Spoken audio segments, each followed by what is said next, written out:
Salutations, ladies and gentlemen. Welcome to Podcast The Storm, where socially awkward outcasts, crazy weirdos, and all-around nerds convene to talk and debate all things pop culture. With me, as always, is my co-host, the nerdy occultist, aka the authenticator, Dalton L. Mortimer. Hi, folks. How was everybody's 4th of July? Sorry we didn't have the podcast on schedule, but Brainstormer had family shenanigans he needed to get up to, and I was mostly alright with that. In other news, 20 more days until I turn 26. And I'm your host. Last time I want to be the Brainstorm Pop Culture. Yeah, like Dalton said, 4th of July is kind of like a family thing, obviously, and I'm actually pretty close with my family. I'm like Dalton, no offense. None taken. The only reason we didn't really do anything is because my brothers are wet blankets who don't really enjoy holidays. So yeah. Yeah, I mean it was kind of a bust for last night. I mean we got a good cookout, like we grilled some like chicken and steaks and sausages and stuff like that. Some great chicken and rice. Because we didn't really get anything for fireworks because of just stuff. We were busy last couple days, so. Also, I was honestly just fucking tired of fireworks on the fact that, and I told Dalton this, like for the past month, like all the way since June started, or maybe like the last week of May, that every motherfucker around my house has been firing off fireworks every night. You can imagine how hard that is to sleep. So yeah, I was just kind of over fireworks at the time. So, in other words, the fire was not working for you?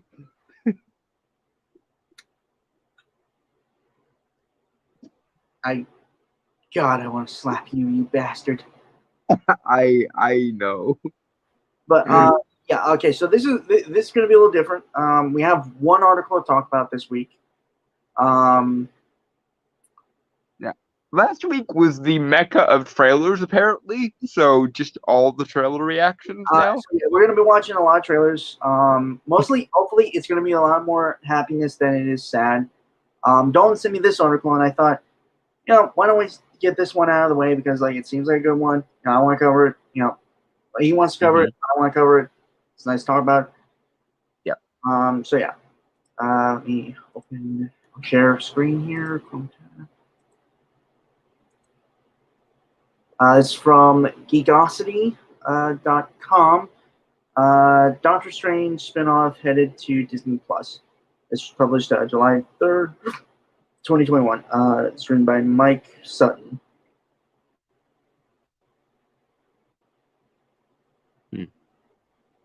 Okay, thoughts? I mean, just on the idea of a Doctor Strange spinoff, I'm in favor of. I've read a little bit down into the article, so I know kind of where they're going, and I have mixed feelings, but we'll get into it as we go through the thing. Okay. Brother Voodoo will conjure his own TV series on Disney Plus. He has spun off from the Doctor Strange sequel. Okay. I know you're gonna say something. I'm not gonna lie. I did not read this prior, obviously. I legitimately thought it was. Again, I thought it was like a spinoff, like a miniseries for, uh, what's his name, the actor, Benedict Cumberbatch's Doctor Strange, which sounded like a pretty cool idea. Not gonna lie. See, honestly, I think I'd be more angry with that because, um, well, I guess maybe not if they also if like he was still guaranteed a Doctor Strange 3, I guess that could work, and I wouldn't mind a Doctor Strange TV show in live action, especially if Sam Raimi and company do well in the sequel. Hmm. But at the same time, I'd much rather him, if anything, in regards to the TV shows, make appearances on other people's shows, than have his Because own series. there's less chance of actually fucking up the character. Well, that and also, Doctor Strange's adventures really are large scale generally. So unless you give each episode stupid levels of money, um, it's kind of hard to do on a TV budget. Okay, that's Not, that's fair. That's yeah, fair. not saying it couldn't be done. Like for example, they did a good job with Agatha on WandaVision and all, but in terms of like the going into alternate dimensions and stuff, that stuff's hard to do on a TV budget. So I'd be a little bit worried about that. Um, Actually, less mad at the Brother Voodoo idea though, because the thing about Brother Voodoo is while the character has an older while the character has an older legacy than this, he really rose to prominence after World War Hulk. And the reason he rose to prominence was Doctor Strange broke his rules and started utilizing dark magic. Um, and I want to say it was Cthon, but I might be wrong, that Strange tapped into, but irregardless. Um, Strange broke his vows as the Sorcerer Supreme and tapped into dark magic, and the Vishanti were royally pissed off at him, and he lost the lion's share of his powers for a while. And as a result, the mantle of Sorcerer Supreme passed to Brother Voodoo, um, who changed his designation to Doctor Voodoo mostly because Doctor Strange was called Doctor, which is not how shit is supposed to fucking work, because his Doctor moniker really had not much to do with him being a sorcerer and everything to do with him being a medical doctor beforehand. But regardless, um, he ended up taking the cloak of levitation and being the sorcerer supreme for a little while, and therefore, for a lot of people, including myself, Brother Voodoo is kind of perpetually on everyone's shit list. Um, Even though he's a really interesting character in his own right, and one of the reasons him taking the role of Sorcerer Supreme away from Doc kind of annoys me, apart from the fact that he gave himself the title of Doctor without really earning it, um, is because he was already considered the Hungan Supreme of Haiti. Because apparently, in addition to the Sorcerer Supreme in the Marvel Universe, there's also the highest ranking voodoo practitioner, which is the Hungan Supreme. Hungan is basically the term for a voodoo priest or a priest of the Radaloa, right? Which I guess Marvel used in this one instance. So not only did they take Doctor Strange's thunder away from him, but they also kind of took away something very interesting about Brother Voodoo in order to just make him a Doctor Strange surrogate, and that kind of annoys me. But if they give Brother Voodoo his own TV series, then that means he's less likely to try to upstage Doc, and instead he's going to have his own series, which I'm totally in favor of, as long as they don't do the stupid Doctor Strange engages in dark magic and thereby loses the majority of his powers, and he needs to be upstaged thing, which they probably aren't going to do if they're going ahead with Brother Voodoo having his own TV series. Moving forward, as soon as Brainstormer gets back. I'm sorry, I was handling some real quick. Okay. Well, I was getting something to eat. I haven't eaten in a while, so Uh-huh. you'll laugh at this. I know it's, or at least smile. Mm. I have a chimichanga. Not sure if to make Hispanic reference or Deadpool reference. I was going more for Hispanic. You racist bastard. Hey, at least the first thing I thought of was Deadpool. At least I wasn't immediately jumping to the race thing. Fair enough. I'll allow it this one time. I unfortunately don't know much about, like I've mentioned Stone a few times. I'm not like super big. I'm not like well versed in Doctor Strange or like very mystical kind of characters, unfortunately. And I am trying, but let's be fair. The shows I grew up on and stuff, which got me into comics, never really focused on the magic. Yeah, they were all the street level characters, and if the mystical character showed up at all, it was like in one episode maybe. So yeah, I understand. That being said, as Brainstormer I'm sure already knows, when he decides he wants to get into the more mystical side of things, I will become a fountain of recommendations with like infinite water pressure. I mean, I've done some research on Doctor Fate for a thing Dalton and I were working on. Mm-hmm. And honestly, I think I like him better than Doctor Strange right now. But then again, I have to look more into Doctor Strange. Yeah, I have to agree with him. As far as the Doctor Fate versus Doctor Strange thing, I like Doctor Fate a lot better. That being said, there's a lot less proper Doctor Fate that exists because the writers don't know how to use him, and so they nerf him constantly or they change his backstory constantly. And every time they change his backstory, it makes the character worse. Every time. But right. Yeah. Right. However, he probably won't be called Brother Voodoo. In the 2009, writer Brian Michael Bendis changed his name to Dr. Voodoo in the New Avengers number 53. The reason Congratulations, Bendis. You fuck up another thing again. And another one gone, another one gone, another one bites the dust. Yeah.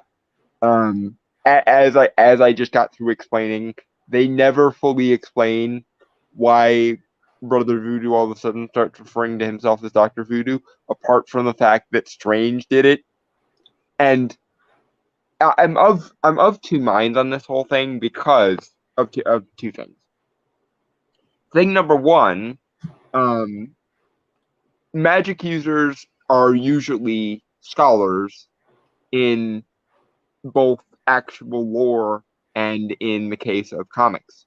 So it does kind of make sense that if someone wanted to call themselves Doctor of Magic, essentially, if someone wanted to give themselves the title of Doctor because they studied magic and were a scholar of magic, that would make a certain degree of sense, especially because a lot of the famous magic users of history did actually have doctorates of philosophy. For example, I believe Henry Cornelius Agrippa, the writer of probably the most expansive treatise of Renaissance magic in history, the Four Books of Occult Philosophy, did, I believe, have a theology degree at the time that he wrote the Three Books of Occult Philosophy. So if you wanted to call him Dr. Henry Cornelius Agrippa, that wouldn't be entirely inaccurate. The other thing is, in American folk magic in particular, there is a tendency of referring to um, high priests and experienced practitioners as witch doctors or conjure doctors, and so on. So a voodoo practitioner like Brother Voodoo having the doctor designation wouldn't be entirely out of character either, especially if he was the Hungan Supreme of Haiti, which is basically, the Marvel equivalent of being a voodoo king. That being said, they don't explain either of these things in the comic, and it's very heavily implied that he just changed his name because Doctor Strange calls himself Doctor, which I'm not necessarily opposed to Doctor Strange calling himself Doctor of Magic either, and therefore his Doctor designation is still useful to him. But at least as far as like the main canon is concerned, the main reason why Doctor Strange calls himself Doctor Strange has nothing to do with his magical expertise and everything to do with his actually having been a medical doctor and a neurosurgeon, which you can't just take the title of doctor from somebody who was a neurosurgeon and give it to yourself because it sounds cooler. Not least of which because, quite frankly, I don't think it even sounds cooler. Brother Voodoo at least sounds interesting. I see no reason why he should have considered Doctor to be a better title for himself than Brother. Especially because his family has a long legacy of having practitioners in it, to the point that his older brother, Daniel Drum, is a ghost in the comics, and part of the reason that Brother Voodoo is so powerful is because he can call on his brother's spirit, and his brother was also a master Hungan, so it basically doubles his magical abilities to a point that he is relatively on par with somebody like Doctor Strange when he feels like it. So yeah, none of this Doctor Voodoo business makes any freaking sense to me. Right. Even knowing what I know about the actual history of the art and how it could conceivably make sense if you squint at it right. But Brian Michael Bendis didn't think either of these things through, and I just did more work on his own concept than he did, surprising no one. Right. Right. Okay. I have some things to say because I was doing research as you was talking, so I'm not gonna lie. I did miss a few things. Like I caught a few things, but I did miss a few things while you were talking. But well, I mean, this is being recorded live, so you can always go back and watch it later. Yeah. I do that sometimes. I rewatch some of our streams. Hopefully, that doesn't make me completely narcissistic. I do it sometimes when we're when we start something one week and have to carry on for the next. Right. Now I was doing research to maybe have a bigger say in this. Marvel Comics switched the appellation for two reasons. First, he replaced Doctor Strange as Sorcerer Supreme. That doesn't make him a doctor, though. Yeah. Like I said, you could hypothetically fix it by saying he's a doctor of magic, which would make some kind of sense, or you could have him be called Doctor because he's a voodoo doctor or a conjure doctor in like the American folk magic sense. But neither of these things was established, and you just took the title of Doctor Strange because it sounded cooler, essentially, and you didn't think it through. Actually, I might have something to say about that. What again when we get there? Second, they saw Brother Voodoo as dated, cheesy, and potentially offensive. I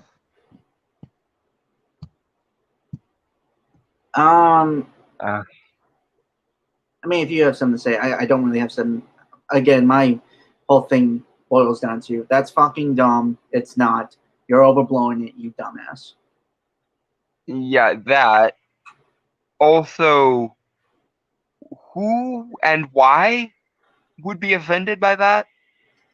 Like, okay, he's from freaking Haiti, the character, and his brother, who, like I said, he has a long family history of voodoo practitioners in his bloodline, and superheroes use code names all the time. Granted, Doctor Strange doesn't, but to be fair, his name is Doctor Strange, so he didn't really need a code name. He already, he's one of those people that's blessed with an awesome name to begin with, so he didn't need to change it.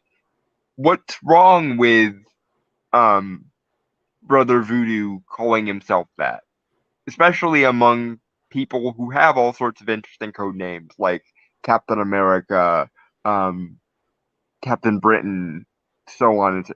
Like, he might have just been a superhero fanboy and decided because he's a voodoo practitioner, he's gonna call himself that. What's wrong with that? Are you saying that there's something offensive about the idea of voodoo practitioners being in Haiti? Because I have news for you that outside of New Orleans, the one place in the world that is the most famous for voodoo is freaking Haiti. There are literal voodoo markets in Haiti, like street markets, where you can specifically go to buy magic supplies of various different kinds. Now, granted, it's not all voodoo because there's also quite a lot of Santeria in Haiti, and there's also quite a lot of um, variations on conjure, and so, there's a lot of different folk magic types that all kind of coalesce in Haiti because Haiti was a large part of the slave trade back in the day, and therefore um, a lot of African folk magic practitioners and all the variations thereof ended up going through there, and it had a large impact on the culture. But yeah, my question is, why does him calling himself Brother Voodoo offend anyone? Granted, I guess if you wanted to be technical, he would be Brother Vodou because that's how you're actually supposed to pronounce it. It's not voodoo. That was kind of an Americanization. It's Vodou or Vodon, in the old language. But that being as it may, he may have just been trying to create a catchy moniker for himself in a world full of superheroes with interesting code names and shit. And because he's a Vodon, because he's a practitioner of voodoo, it made sense for him to call himself that. Or are you saying that when the character was made, he was like a voodoo stereotype or something? Because all things considered, he actually really wasn't all that stereotypical. Um, yes, he was a voodoo practitioner from Haiti, and yes, he was a Hungan, but the fact that they even knew to call him a Hungan Supreme when they made the character shows that somebody on the staff gave a shit enough to do research. And it's not like they made him they didn't put him in a freaking headdress and make him like conjure zombies and shit all the time or something. Right. Um, Okay, so I mean, if you have anything else to say, go ahead. well, Scyther Claw is here. What's up, man? Uh, Hello. effing with me, had to check and make sure it was Monday. Don't get certain. Yeah. The first one, yeah. Again, like 4th of July is just kind of like it's a whole thing. Just decided to take day off. Brainstormer had to call off because he wanted to do things with his family, and I said fine. So, Honestly, I probably should make tweets about this and stuff. uh-huh. Don't forget, certain areas do have voodoo areas in Little Haiti, southern Florida, I believe. There's probably some Florida guys we know. If I ever go down and visit Eglantine, I might have to avail myself of that, to be honest with you. Although someday I am going to freaking New Orleans. That is a thing that is happening. Also, eventually going to Salem someday. Probably, honestly, with any luck, me and Brainstormer are gonna make a road trip out of it. Just that would be awesome. But that's something to be planned for later. Yeah. I had something. Okay, first off, the whole cheesy, dated, and potentially okay. Well, at least the dated and cheesy part. It's the 70s. They're allowed to be. They were very camp back then. Yeah. But this was also when Marvel was pushing, I believe, against. Oh, when was the Comics Code thing disestablished? Comics Code was established in late 60s, early 70s, so thereabouts. Yeah. So Marvel was like pushing boundaries and stuff. Yeah. And like if I remember correctly, a lot of like weird titles, like I believe Strange Tales and things like that, really like along with like Tomb of Dracula and things, really were just like jumping on kind of quote unquote bandwagons of like, um the movie trends and stuff like that were happening in culture at the time. Yeah. Which is how we got a lot of characters that we kind of like today. Yeah. I mean, we wouldn't have Luke Cage without the blaxploitation trend. We wouldn't have Shang-Chi without the martial arts movie boom. And so on and so on and so on. Iron Fist as well. Yeah. Here's a better question. Do you think that anyone who was black was offended by Brother Voodoo? Or better yet, do you think any voodoo practitioners were offended by Brother Voodoo? Or do you think most of them were happy that someone actually bothered to do at least the rudiments of research when they made the character? Because they didn't have to get right that he was technically a Hungan. They didn't have to get right that he didn't like summon zombies and all that shit all the time. They could have made him a villain. Hell, for fuck's sake. They could have made the character a villain and had him be a very stereotypical like voodoo witch doctor type. Right. But they didn't. They did research and they made him a hero. So what is supposed to offend people? Because yeah, I have friends from New Orleans who will tell you that it's still to this day lousy with voodoo. Also probably hoodoo.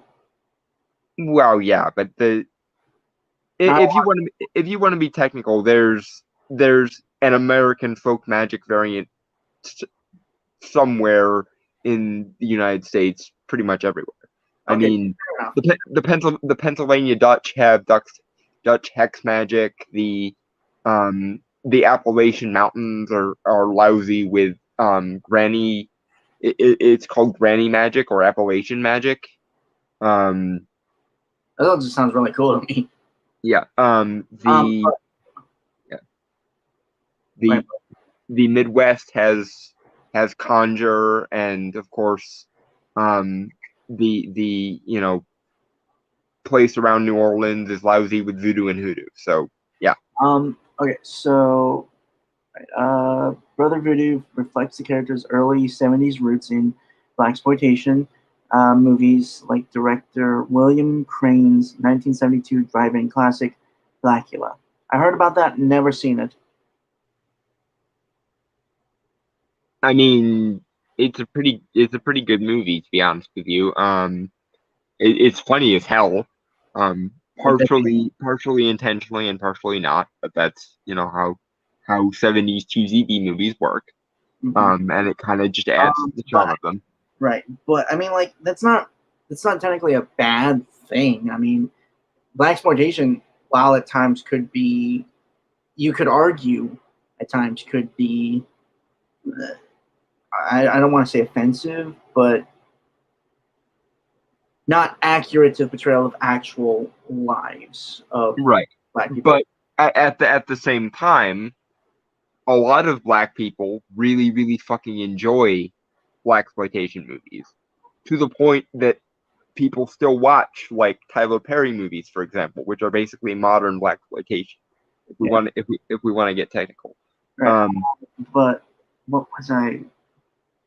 Right, I was gonna argue with the whole Brother Voodoo thing, like the name, and like bring up the possibility that it could technically be a title, which I believe it is. Obviously, I'm not entirely sure in terms of Haitian voodoo practicing, in terms of like level. But if I remember correctly, there is a god within the Haitian mythology called Baron Samedi and stuff like Yes, the Baron.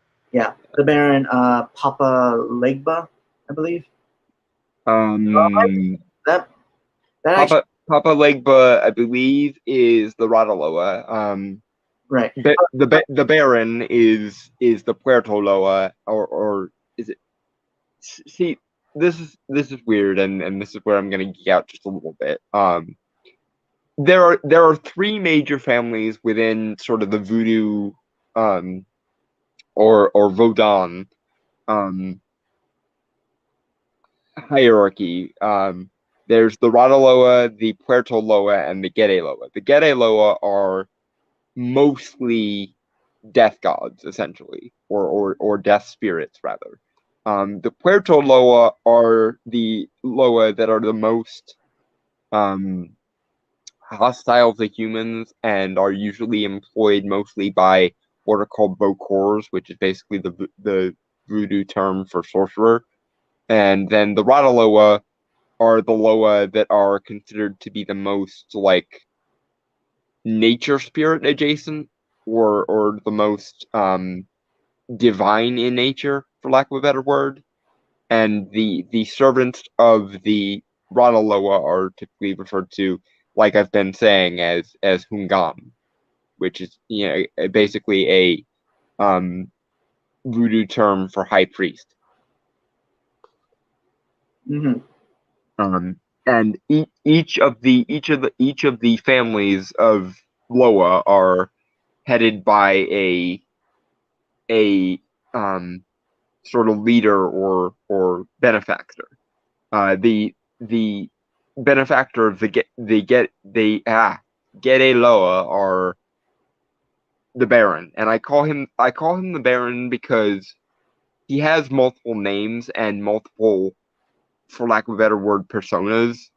One is Baron Samedi, who is sort of the default one. One is Baron Lacroix, or the Baron of the Cross, and one is Baron Criminel. Right, which was also going to be like my idea of a compromise with maybe call him Baron Voodoo. I realize that's a stretch and probably would change the character a bit, but I don't know. Or yeah, Papa Voodoo might work too. Right. But it sounded cool to me. But overall, it's like again, brother in terms of Haitian voodoo practicing, but like a title. It could be a title. It wouldn't be out of left field for him to be called Brother Voodoo. Although by that logic, like I said, calling him Dr. Voodoo as in like conjure doctor or voodoo doctor probably wouldn't be out of the question either. If and in actuality, if they just explained that instead of just giving him Doctor Strange's title because reasons, I wouldn't mind. In fact, if they had bothered to explain why he was changing his name to Doctor, or changing his title to Doctor, by justifying it in terms of like a conjure doctor or a voodoo doctor, I'd probably be giving them bonus points for knowing that. But they didn't. They just, because Doctor Strange was called Doctor, even though his Doctor status really had nothing to do with his mystical knowledge, per se, they decided to just give him the title of Doctor. Note that is the only time that has ever happened when someone takes the title of Sorcerer Supreme either. That you don't just get upgraded to Doctor whomever because you took the title of Sorcerer Supreme. Merlin in the Marvel Universe was the Sorcerer Supreme at one point. He wasn't called Dr. Merlin, although now that I say that kind of is a thing I wouldn't mind now. But point being, it's the only time that's ever happened. And to the best of my knowledge, even after Brother Voodoo gave the title of Sorcerer Supreme back, and Doctor Strange lost it again because they don't know what to do with him either, the writers. At one point, I think Wiccan took over, and he wasn't called Dr. Wiccan or anything. So Right. it's the only time it's happened in the past or the future, as far as I know. So, yeah. Yeah. For Marvel Studios, the alliteration enables the general public to associate the character with Doctor Strange. Okay, so he's just a character associated with Doctor Strange, not his own character. Okay. Yeah, It's it's that's it's Sam Wilson all over again. God damn it. yeah, and also, um, heaven help you if you actually piss off any actual voodoo practitioners with this shit, because however half-assed the representation of voodoo might have been within the Marvel universe, it was still at least some kind of representation. And there are still plenty of practitioners of voodoo, both the New Orleans variety and the Haitian variety in America. So why don't you ask them if they would prefer one of the characters that was based on them um, be just tacked on to another character, or if they would prefer him being his own character. Because I can almost guarantee you, and again, I have a friend who literally lives in New Orleans and is a magic practitioner, although I don't believe she considers herself a voodoo practitioner, so I'm not going to speak for her. But in fact, I think she kind of relishes the fact that even though she's in New Orleans and practices magic, she isn't a voodoo practitioner, because irony. But being that as it may, um, why do you want to take the representation that the voodoo community once had in comics? Because outside of Brother Voodoo, it's mostly just the usual witch doctor who conjures zombies representation, which is more. If we're going to play the offense game, I think reducing the number of voodoo representatives to just the cliche, Bokor who summons zombies probably would be more insulting than just leaving the voodoo centric hero character alone and giving him his own backstory. Mm-hmm. All right, so moving on. Yeah. Okay. Moreover, from a marketing perspective, it's gold. An insider explained that Marvel Studios will introduce him as a Black Doctor Strange. In addition, a source added that once Benedict Cumberbatch hangs the cape, Doctor Voodoo will take his place. Comics fans speculated the arrival of Brother Voodoo since 2016's Doctor Strange. Hold on. In that film, Mark Anthony Bryan played Brother Voodoo's brother, Daniel Drum, but Kaecilius Mads Mikkelsen killed him. Okay. They actually had an. If I remember correctly, Don, you sent me deleted scenes of Doctor Strange where there was a scene with.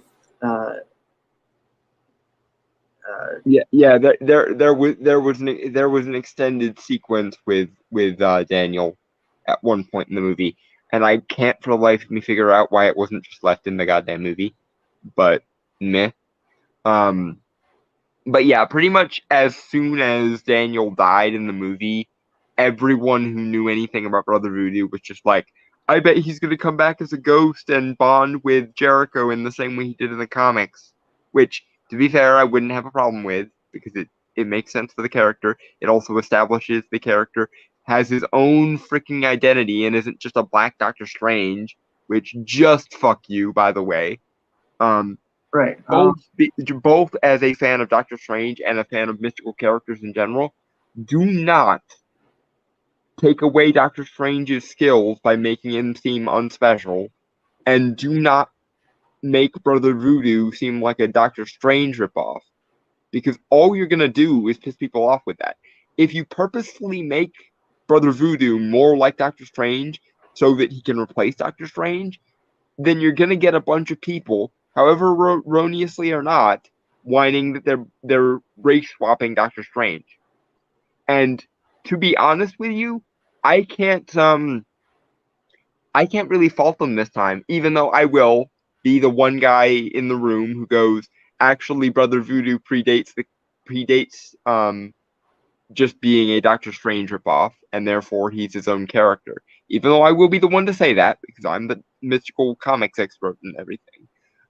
Even though I will be the one to say that. You just basically came out and admitted that he's supposed to be a Black Doctor Strange instead of his own character. And incidentally, fuck you.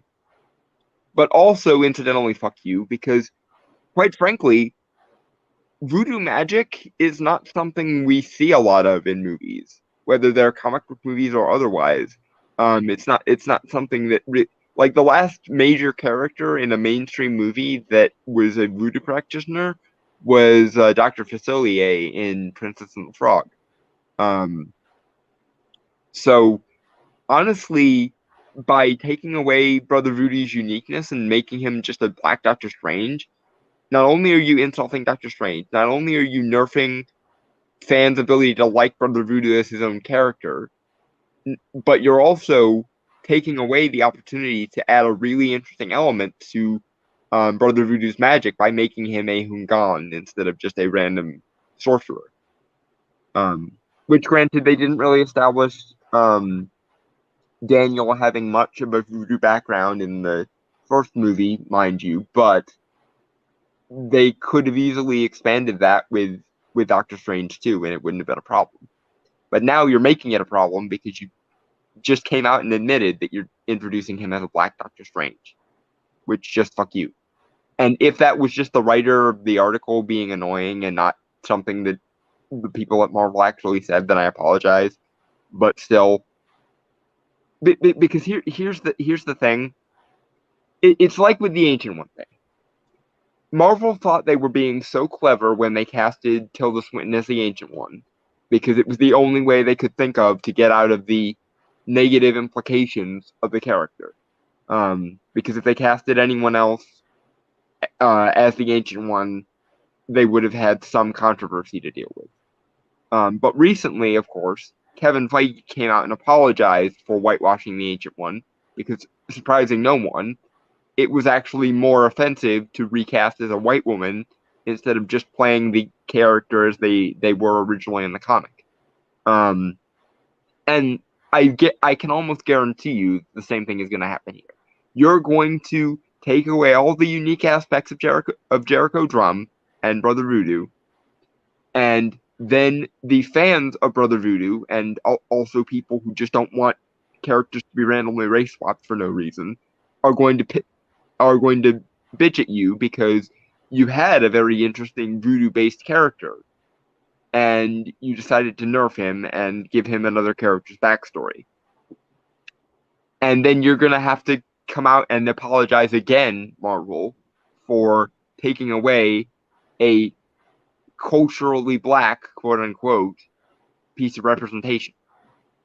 So how about instead of putting your foot in your mouth in an effort to make the character more inclusive again, just leave the character alone, and then the people who get mad at you will get the fuck over themselves when they realize the character was pre-established that way. And the people who like the voodoo representation, or the black representation, if you like it, if you want to call it that, will be grateful that they got representation and didn't just get turned into a carbon copy of another character. But anyway, that I feel like I'm beating my head against a brick wall. Right. Next. Scyther Claw. You rarely see voodoo out of those areas, mostly misunderstanding of the art, and Mordo was cool in Doctor Strange. Yeah. Yep. Okay. Brother Voodoo is Jericho Drum. Furthermore, he debuted in Strange Tales number 169 in 1973. Writers Stanley Linwine, Roy Thomas, and artist John Romita Sr. co-created the supernatural hero. In the comic books, Jericho and Daniel Drum are twins. Jericho is a psychologist. He returned to his homeland of Haiti to help his alien brother. A voodoo sorcerer placed a deadly spell on Daniel. He dies. Jericho promises to visit his mentor, Papa Jambo. Okay, so Papa Voodoo also worked, actually. Yeah. And I don't think I ever did register that Brother Voodoo was a psychologist beforehand. So fine, calling him Dr. Voodoo, I guess, kind of makes sense if you want to consider a doctor of psychology to be a doctor. So, okay. But that feels really, really tentative. moving forward. Right. Okay. Jambo turns Jericho into a student.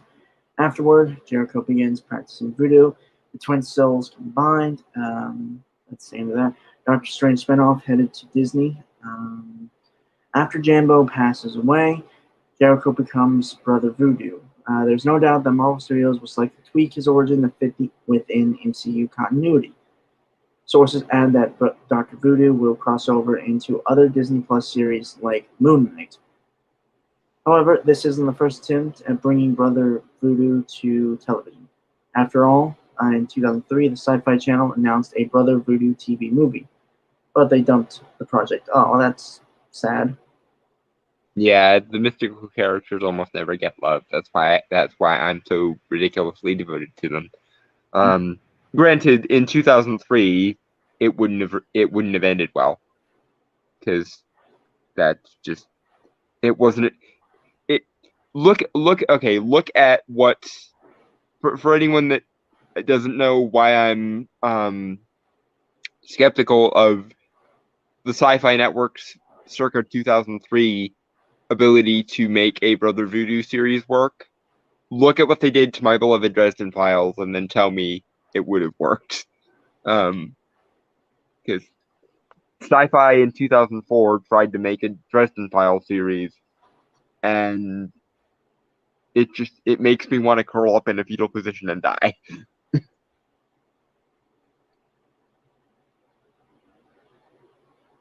So yeah, I wouldn't have trusted Sci-Fi 2003 to make it. Slifer Claw. Voodoo and associated magics can have better dark surroundings, and the cultural misunderstandings could be written well. Hey, I liked Dresden Files. No. Don's talking about like the show they tried to make. Yeah. He Slitherclaw started watching the show because I kept talking about the books, and he hasn't read the books yet, so he doesn't know what he's missing. So come back when you've listened to the audiobook I gave you, and then tell me it would have or actually no. After you've read at least the first 4 or listened to the first 4 audiobooks, then you can tell me which is better. Slitherclaw.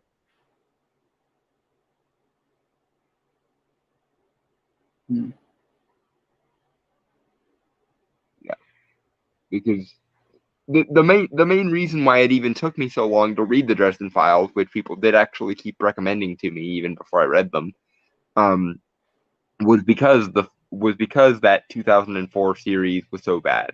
So, yeah. Gatekeeper SGW Magic lol. Slifer Claw says.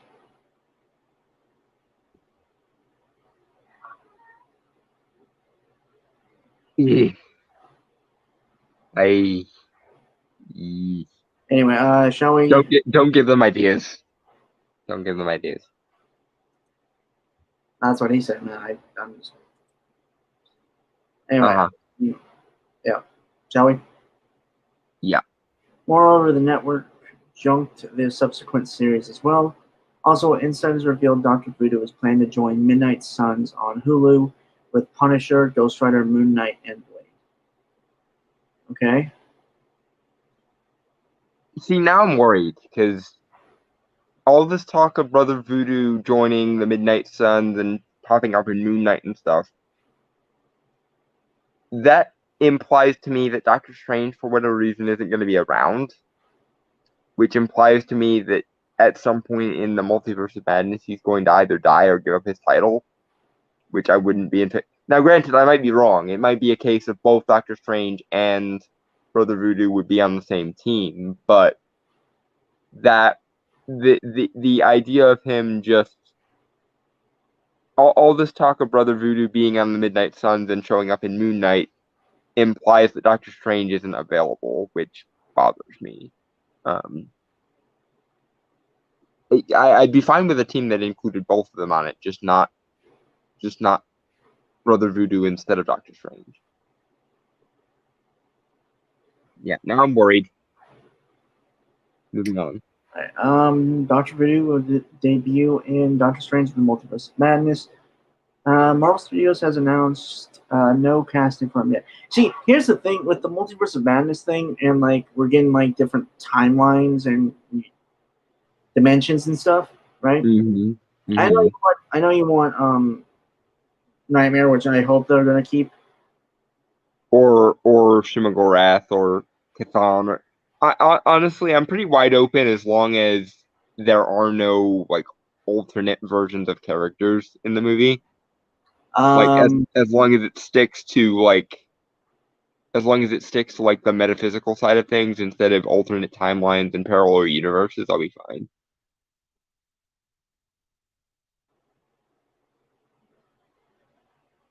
yeah, okay. Hmm. Yeah. Um, but yeah, I'm worried now that Strange is gonna die or lose his title in Multiverse of Madness, and that would bother me. Um, especially because they haven't really done Doctor Strange right yet, and so if they do him right in Multiverse of Madness, it would literally be like the first time they did him right, and to have him be done right one time and then die would piss me off.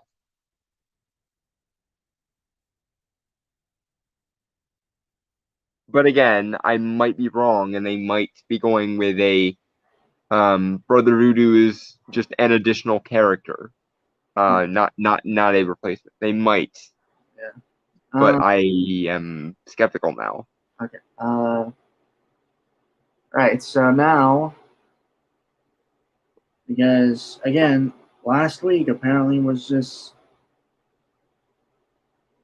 the time to have trailers. Yeah, just all the trailers. Um, we are going to watch about hold on, let me 8 trailers. Oh boy. Some of them are short, and honestly, I don't think we'll have a lot to say on some Mhm. in the first couple. Yeah. Oh boy, trailers. So many trailers. This is when Dalton sent me, and god damn it, Dalton, I fucking hate you for it. I kind of hate myself for it too. Right. This is from Netflix. This is Q Force official teaser. I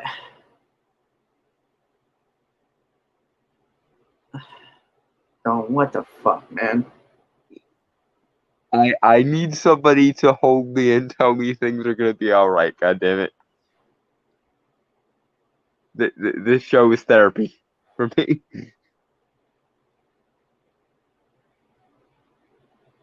It scares me that you think this is therapeutic for you. Well, yes, because I get to be angry at things in a constructive way. Okay, fair enough. I think it was just I needed you to describe why this Yeah, was there. Okay. more specific. But yes, for those that don't know, I will be taking a metaphorical flamethrower to this because this thing needs to be killed with fire. Yeah. Unfortunately, I'm the token straight guy here, so I can't. I mean, I can more judge this on just merit than anything. I mean, I'm sure Dolan will too, obviously, but he's Yeah, going to from the angle of I am insulted that this is how they think I should this is how they think I want to be pandered to.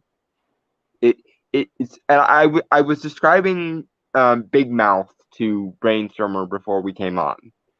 And the way I would describe Q Force is if somebody took New Warriors by Daniel Kibblesmith from a couple years ago, and they made a TV series on it from the same writers and director as Big Mouth. This is the end result. Um, so yeah, this is going to be a slow and painful murder of a show by my age. I'm It not needs. watching this to review it for you, man. Hmm? we're not doing a review on this at all. I Like my we line in the sand there, man. My line in the sand. we already suffered through 7 episodes of Batwoman. I think we've suffered enough. Yeah. Okay. Banana. I'm not doing a theme for this one because it's all gonna be fucking gross and weird. And also, bananas are already phrasing worthy, so banana. God damn it. Yeah, banana. Hey, Twink! Oh, hey, girl! That's my job, Daddy. Right. We're Q-Force. We're the first queer agents in the field ever. I'm. What? I hate this. I hate this. I hate this. I hate this. I hate God, I wish I. No, I can drink, but I don't want to. this.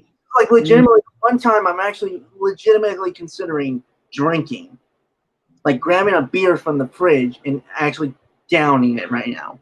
I have a bottle of whiskey, but I'm trying to avoid just grabbing it and mainlining the thing from impulse. Just Like, I feel bad for you so much, man. I Like this is just a shit show overall. Like you could just tell it is just on the low quality of animation and just how mhm, forced and stupid it is. Like mhm. it could work if it was like a legit parody, but I think this is legitimately straight. Yeah, Playing this is a, this is a this is how they think gay people should be pandered to. This is what they think we like on some level. Scyther not fire. We're talking thermite, napalm, and white phosphorus with low yield nukes. I no, this is conjure up the Earl King and sick the wild hunt on the damn thing levels of awful. Like this is create a nuclear explosion that will go like this is Sodom and Gomorrah, this fucking thing levels of awful. Just nope. Just I like this is the kind of awful that you need to create legends to describe how awful it is, and then create another legend to describe the thoroughness of the destruction of the thing. That's how awful this is. This is biblical levels of we need a freaking biblical genocide to describe how awful this thing is.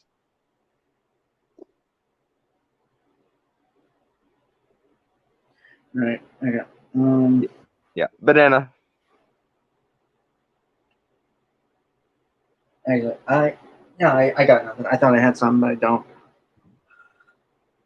Well, no, actually, yeah, because you are very much. I mean, like I'm sure we're both complaining from a very merit sort of lens. Yeah, because But okay, I wouldn't mind a Johnny Quest, but that had a lot of gay characters in it, for example. Like if they wanted to make a new Johnny Quest show and a lot of the characters just happened to be gay, wouldn't mind it. But it's the fact that they think this is what we want that bothers me the most. Like this is this is how they think we should be represented, or this is how they think we want to be represented. And incidentally, Netflix, you may kiss the darkest part of my asshole, quite frankly. right. I was gonna say something earlier. Right. If this was a parody, I'd be fine with it. But like as I was saying before, before I lost my train of thought and don't picked up. Um, if they were playing, but this looks like it's being played straight, for lack of a better word. Yeah, but I'm Ching.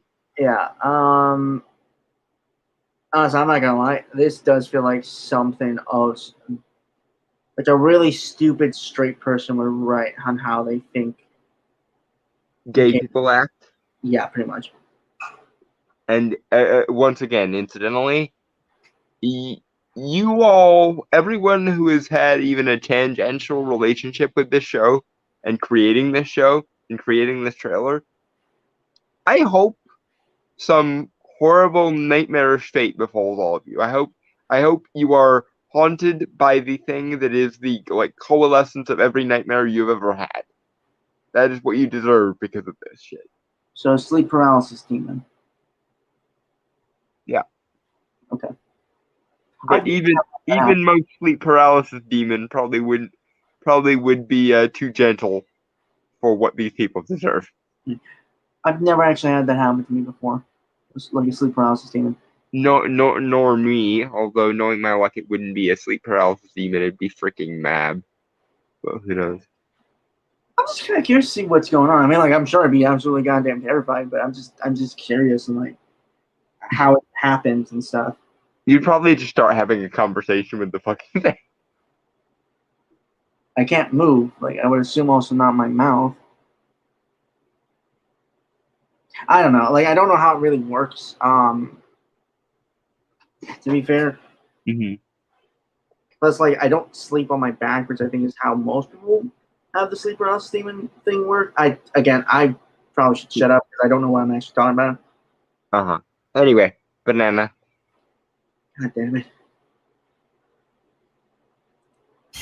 Also, that's called an entrance, by the way. We're the best spies in the world. Don't hit me hard right now. Sweetheart, this is not an entrance. This is a fucking crime scene. This thing you have put in front of my eyes is a hate crime, basically.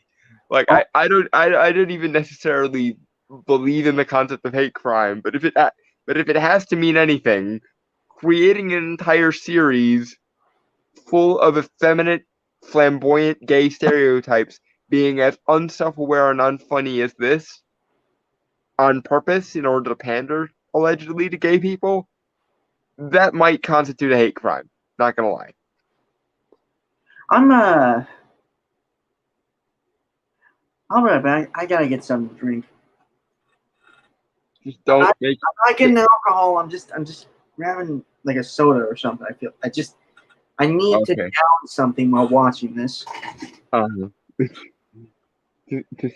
sustain yourself. Alcohol, it's gonna be soda, something that's bad for my body. Uh-huh.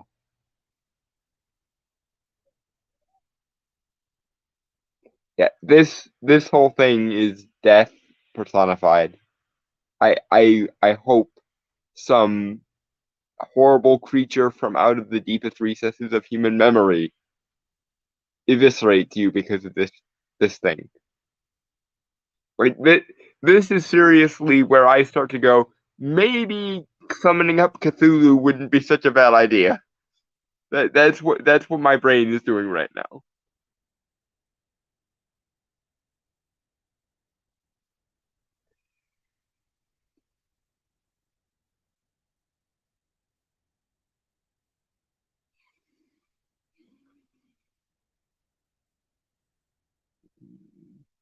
Why do I make these decisions for my life? I'm back with Kool-Aid. What? Have you never heard the expression drinking the Kool-Aid? I know when you're in a cult, don't drink the Kool-Aid. That's pretty much it. Yes, because there was a cult back in, I want to say, the 90s. I know. Where, yeah. I mean, if you want to give the history lesson for some people who don't know, who watch this. Okay. Back in the 90s, there was a cult that essentially believed that the end times were near and that the only way to save themselves was to commit suicide with cyanide, which they, laced Kool-Aid with. And then they assumed they were going to be rescued by aliens and reconstituted once the aliens showed up with their advanced technology, basically. Okay. People are stupid. Yeah, I'm aware of that, but goddamn, I keep hearing better reasons why they're stupid. I know. Just when you think you've heard the stupidest thing humanity is capable of, I, they come. I have a big critique, not really relating to the gay thing, because Dom pretty much has me beat in that regard. Uh-huh. More on more on like an actual show level, specifically in animation. Holy shit, is this art style so bad? Yeah, is not good. Is Like very, not very not good. only the fact that it's very stiff, very cheap looking, it lacks any imagination or just flair. Yeah, it's not expressive. It doesn't have any dynamicness to it. It's not visually interesting to look at. The colors don't really pop. It's just everything about this is a failure. Yeah. Everything. Which is funny because like if you think anything would be so vibrant and colorful, it would be a cartoon about gay people. But Tish. Yeah, I got a pass, by the way, by Dawn for that. Just Yes. He gets the rainbow pass in this instance. Oh, yeah. Just like I get the race pass whenever I make fun of Brainstorm for eating Mexican food. You can't deny Mexican food's pretty good. Yeah, I'm not gonna lie. I mean, white people have the French, so I'm not gonna say our food is always bland, but in general, we're less we're more conservative when it comes to the use of spices than other cultures tend to be. Oh yeah, you guys cannot handle the heat. Tell me I'm wrong. Tell me I'm wrong. Well, I mean, I tend to like spices, but heat is heat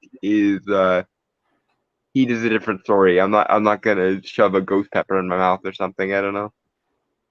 Yeah, actually, Don me had a conversation about that a couple weeks ago. I'm legitimately considering doing that, just to say I did it. And I believe my response was, "It's your funeral." I'll be fine on the day I take it. The next day is going to be a bitch and a half, obviously.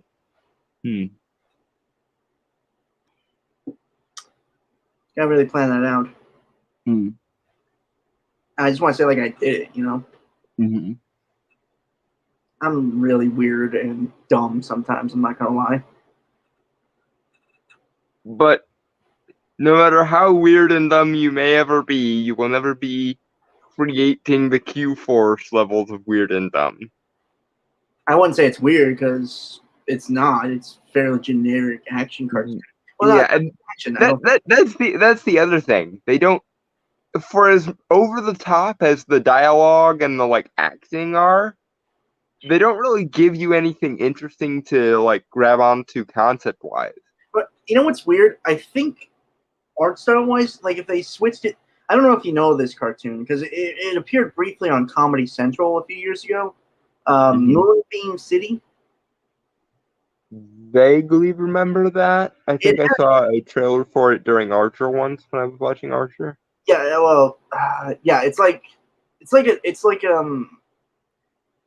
a big old parody of like the 70s kind of cop shows and stuff, but like a mixture of the two. Mm-hmm. It's very much a comedy, but like the animation, while at times it's like a good mixture of Archer, but with a lot more like Technicolor. Uh-huh. I wonder if I can look up an image of it right now. Just for like comparison, you know. Uh-huh. Give me a sec. I'm looking up, but no, like, I mean, it still could have been bad, but at least the animation would have looked cool. Right. Least. And at least they would have at least been trying something. It doesn't look like they tried here at all. Like I said, it looks like the worst parts of Marvel's New Warriors from a couple of years ago mixed with the worst parts of Big Mouth. Okay. And I described Big Mouth to Brainstormer before we came on, and his reaction was just confused, sputtering. Well, no, I know what Big Mouth is. I just didn't know what was really in it. To be fair, Uh-huh. I'll have to send you the trailer for that one of these days to show you kind of what it was. I really don't want to. Okay, I'll do you a favor. I'll send you a video response I saw that someone made to the trailer that will give you enough context of what it is.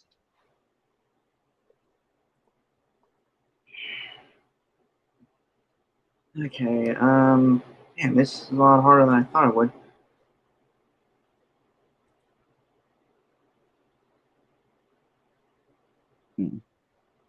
Okay, I think I found an image. Hold on. Sorry.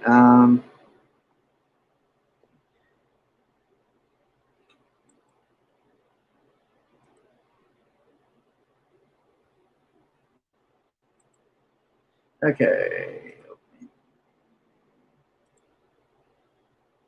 Okay. Let me stop showing the teaser for Q-Forces real quick and show the image of Moonbeam City. This just looks like artwork for it, like promo image, I believe. But it's the same artwork. I watched it a little bit. There we go. Yeah, that's a much more interesting art style at the very least. Yeah, like I said, it's like a parody of cop shows and stuff. It's funny. Got canceled though, unfortunately. Uh-huh. Granted, I didn't watch much of it because like at the time I don't know how old I was. It was mid 2010s, I think. Okay, so you would have been like in ninth grade-ish, maybe? I don't know, man. I'm gonna be honest. 2010s like went by real quick. They did. I would agree. I barely remember what really happened in those years, man. Uh-huh. Okay, but yeah. Yeah. Shall we? Banana. Banana.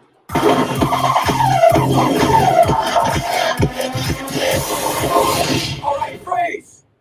That room's empty. I wasted all that masculinity on nothing. Not nothing. My little butthole went boop. I hate What? every. What the fuck? I.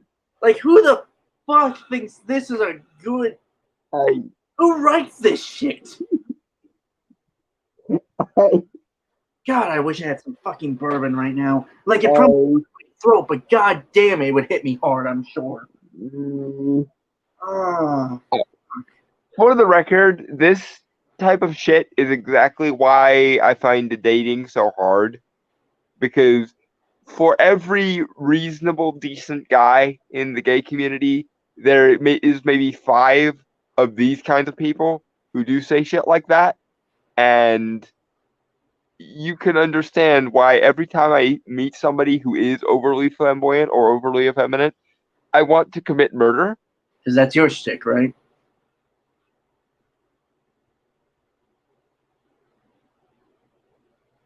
I'm sorry. It was there. It was right there. I had to. Like, I'm not mad you made the joke, but at the same time, like, I'm not that bad. You have your moments. Mainly, it's just you're a drama queen. And you can't deny that. No, I don't deny that. It's not necessarily that bothers me. It's there is a subset of people within the gay community who act like Big Gay Al from South Park. And those people make me want to decapitate myself with a cheese grater. Ugh. That's an image. But no, like, again, I'm looking at this like an actual creator. Yeah. This is such terrible writing. Like, this isn't even like. Okay. So, how people talk. Okay, so if you remembers the parody movies of like the 2000s, you know, like Scary movie, Epic movie, those movies, Mm-hmm. which are funny in their own right, but Mm-hmm. it's like a really bad parody movie writing. Yeah. Also, random character who complained about wasting masculinity. You didn't have any masculinity to begin with. I'm sorry. It doesn't matter. It was the big chested dude right here, I think. Yeah. It doesn't matter how you look. If you would even begin to say the phrase "I wasted that masculinity for nothing," then you have no masculinity to speak of. And I'm sorry. It's just like, again, like back to the writing. Just this isn't even like a first draft. Yeah. This should have gotten rejected and never even greenlit. I agree. I mean, yeah, that goes without saying, but I'm trying to think of some. This is like, God, who's a really bad writer that I can pull? Because I've been fortunate enough to not really find any bad writings. Uwe Boll. I've never seen a shit, but I know like he's just an asshole, so I can't really speak on that. Oh, darling, and I'm gonna have to introduce you to the glorious awful that is Uwe Boll. Why, dude? Why do you hate me so much? They're constantly throwing me into like bullshit. Like because it's one of those things that's so bad it's funny. This is like The Room. That is the writing. That is the best I can compare it to. No. Actually, let me rephrase that. Let me rework that phrase. This writing makes The Room seem like an Oscar-worthy masterpiece when that actually meant something. Yeah, you're not wrong. Because at least The Room tried and cared and didn't insult its audience every 5 minutes. Every time I've seen every piece of this trailer that I have seen has done nothing but make me feel like a worse person for indulging in it. And incidentally, random bottom character that talked about what another guy's reaction did to his posterior. You are why we cannot have nice things, and why I can never find a happy relationship, because every guy expects me to act like you because I'm a bottom. So fuck you. Also, again, this is actually I'm speaking as now someone who's actually done character design for my own stuff and projects. Mm-hmm. Because believe it or not, folks, at one point before I like really started getting into writing, I actually wanted to be a comic book artist. Mm-hmm. But I kind of realized I wasn't that great at drawing, so I just kind of figured I'd go more into writing because I seem to have more passion for that. But at the very least, it'll make it easier when we do find an artist, because you'll be able to kind of do a sketch of kind of what you're looking for, and they'll be able to take your sketch and make it into something more. Yeah. These character designs are so bad. Like, objectively, they're bad on the fact that they have no.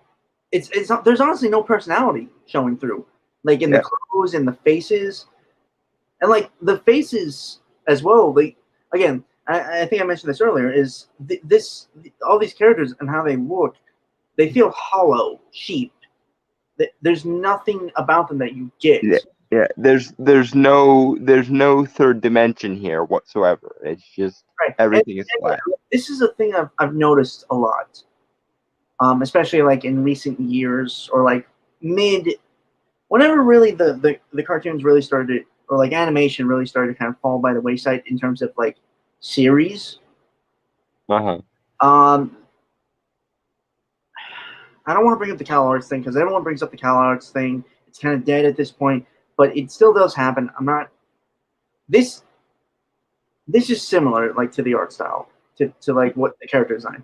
But the thing is, character design nowadays kind of seems to be thrown away and forgotten about. Yeah. Which overly simplistic, flat, two-dimensional. no gravity, no detail, no action lines, no nothing. Okay, that, but also again, there's no personality within these characters that you see just how they look. Yeah. And sometimes that can work, you know? Sometimes you can create like these blank kind of canvas of characters, but like make the personalities engaging. Mhm. I actually tried to do that once with a short comic I tried to draw when I was younger, where like it was all like kind of stick figures or like blob like characters that are all pure white and kind of blocky and stuff. And it was really through the dialogue that would indicate how they would be different. But again, this just as a creator myself, this hurts me on many levels. On the fact that this, which takes no effort, no talent whatsoever on all fields, all checkboxes to make a series, got greenlit and is actually a thing. Like we're seeing it right now, obviously. And is being picked up and distributed by Netflix. Right. While certain creators that put their heart and soul into a project nearly like there are times where I've heard like creators of like manga and stuff push themselves to like this absolute edge to the point where they're like now nourished and just on the brink of death just to make a series in like Shonen Jump. Yeah. And yet they get almost no respect. No. And like again, like it just pisses me off immensely because and yes, there's a little bit of me coming through here and like relating to what I do a lot. Like don't get test this, like all the projects I'm working on right now, my own little thing. Yeah, to the point that it's almost a meme. Like every time I talk to him, he has some new idea going, and I've gotten to the point where I start smirking at him because he'll get like 1,000 projects deep before he finishes one, and it's just it starts to be funny. Now, granted, I don't help this situation because I take something that he intends to be a one-off and I make it this grand, expansive universe thing, but I Yeah. can't help it. He comes up with good ideas, and my brain just goes boop. Yeah. But this it bugs me now that creators in the West, at least, that honestly shouldn't even be categorized as creators. Mm-hmm. Like the guys who make Q-Force, are getting projects lit left and right, and have no idea what they're doing. Yeah, by major studios, no less. That have no idea what they're doing, have no creative bone, not a creative bone in their body, no actual goddamn idea besides just this single, maybe like a single phrase written down on a sticky note of what they want this series to be about or do. Mm-hmm. Well, again, there are creators out there who spend years. Again, this is a little bit of me talking a little bit about me, but I digress. That spend years building, creating worlds and these epic stories, but they don't get the time of day to make something to like pitch their idea to someone. Right. And also something I've noticed that's probably gonna piss Brainstormer off even worse. Can you tell me anything about the personalities of any of these characters outside of flamboyantly gay stereotype? Because there's like 5 different characters on screen at any given time, and I couldn't tell you a single thing about them outside of flamboyant gay stereotype.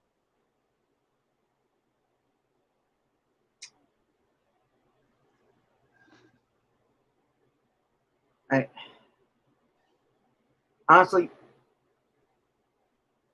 yeah, my like I'm angry about that, but I honestly just don't care enough to get angry anymore about it because I'm used to it in modern day entertainment. Right, but it's still like, as somebody who cares about characters, I can imagine you want to beat people over the head. Yes, immensely so. But I'm so used to it that honestly, I just don't see the point in getting angry about it anymore. Which is sad.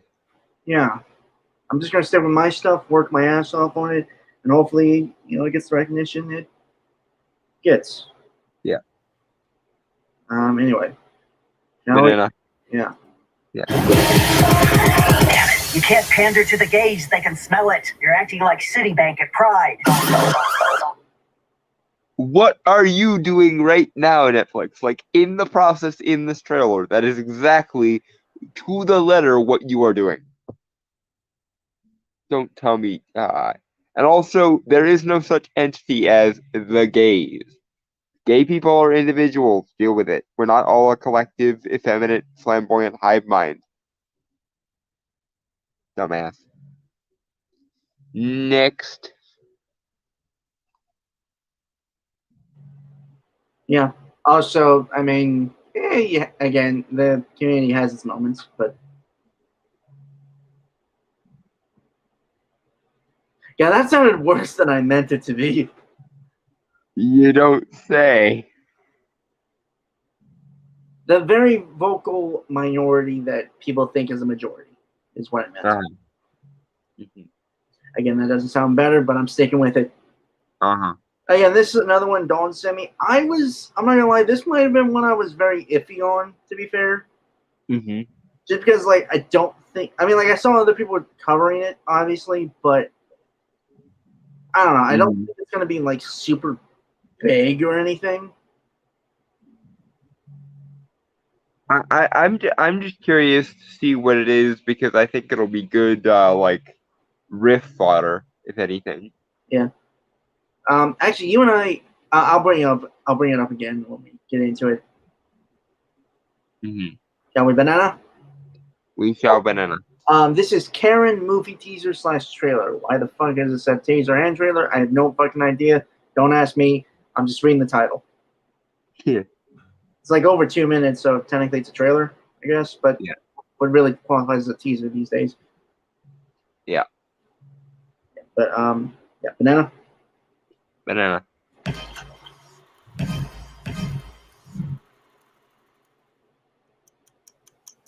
Guess this is a long way from East Point. Baby, you just gotta give it a chance.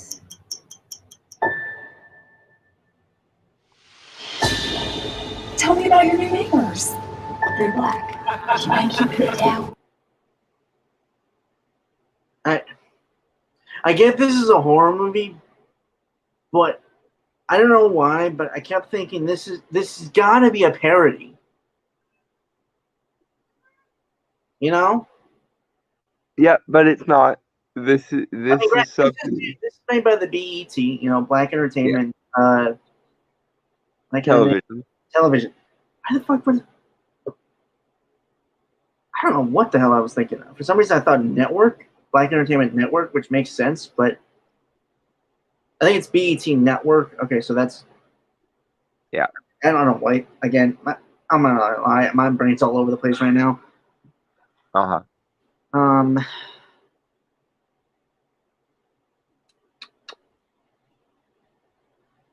Oh, right. I was gonna bring up this thing that honestly, because I was remembering when I was watching this a bit when Dawn sent it to me. I think I mentioned that I kept thinking is this like a Joker movie kind of situation? You know what I mean? Like we'd see the slow degradation of mental fallacy of the woman named Karen to become the Karen. I mean, that would have been a more interesting, I think, parody concept, but no, Like that movie. What was it? It came out like a year or so after Joker, or did it come out around Joker? Like the SJW version of Joker. Huck. Yeah. Like I I- was thinking of something like that. I mean, I don't think so. I think this is BET trying to make a Lifetime movie. Basically, if you ever seen a Lifetime movie like psychological thriller, what they do is they basically take every like paranoid delusion that women have about men, and they make a movie where it happens for real, basically. So like you'll have a guy who acts fairly normally, and then all of a sudden he'll turn into a stark raving lunatic halfway through the movie because uh female paranoia, basically. It's female paranoia porn is what most Lifetime movie dramas are. I think this is BET trying to do that same kind of thing with the concept of a Karen, because a lot of black people understand the concept of a Karen, but nevertheless support things like Black Lives Matter and stuff. So like they don't take issue with the principles or the philosophy behind social justice. They just take issue with the fact that some white women um, essentially take it too far and turn it into their own personal power trip. So this is a social justice warrior's attempt to criticize social justice without ever actually addressing the issue of social justice, basically. Anyway, banana. Alright, yep. Banana. If you don't comply, I'll tell the manager. Somebody's taking home security serious. Hi, I am Karen Drexler. I'm your neighbor. You need to be taking your trash cans off the curb right when the trash is picked up. Is she nice? Yeah, she's nice. Wait a minute. We have. I got none. It's just like I don't really care. Yeah, it hasn't really gotten awful yet, but it's getting there.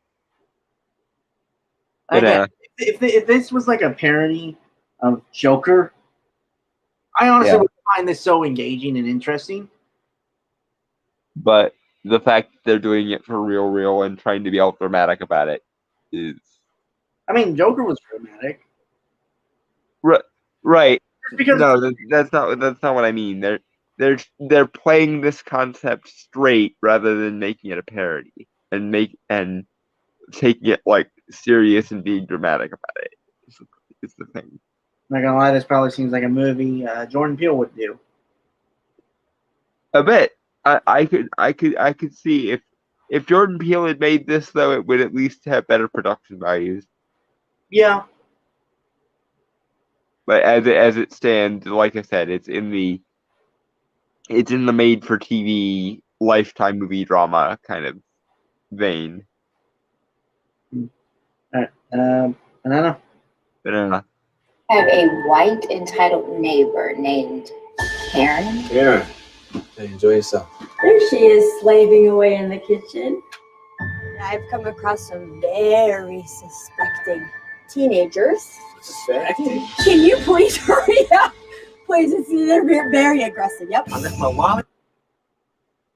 okay, minor grammar Nazi thing here.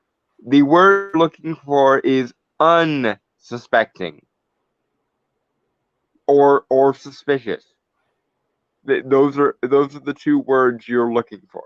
Either you mean unsuspecting, meaning someone you can easily victimize, or you mean suspicious, as in someone who is doing something that is unusual or unnatural seeming. The word suspecting is not the word you're looking for because it literally means the exact opposite of unsuspecting, which is what I think you were going for. So you just couldn't decide between the word suspicious and unsuspecting, and so it got scooshed around in your brain. So dialogue fail. Either it's unsuspecting or it's suspicious, depending on what you mean. It cannot be suspecting because I'm fairly certain that's not even a descriptive word. You can't describe something as suspecting. But anyway, banana. Yeah. Mm.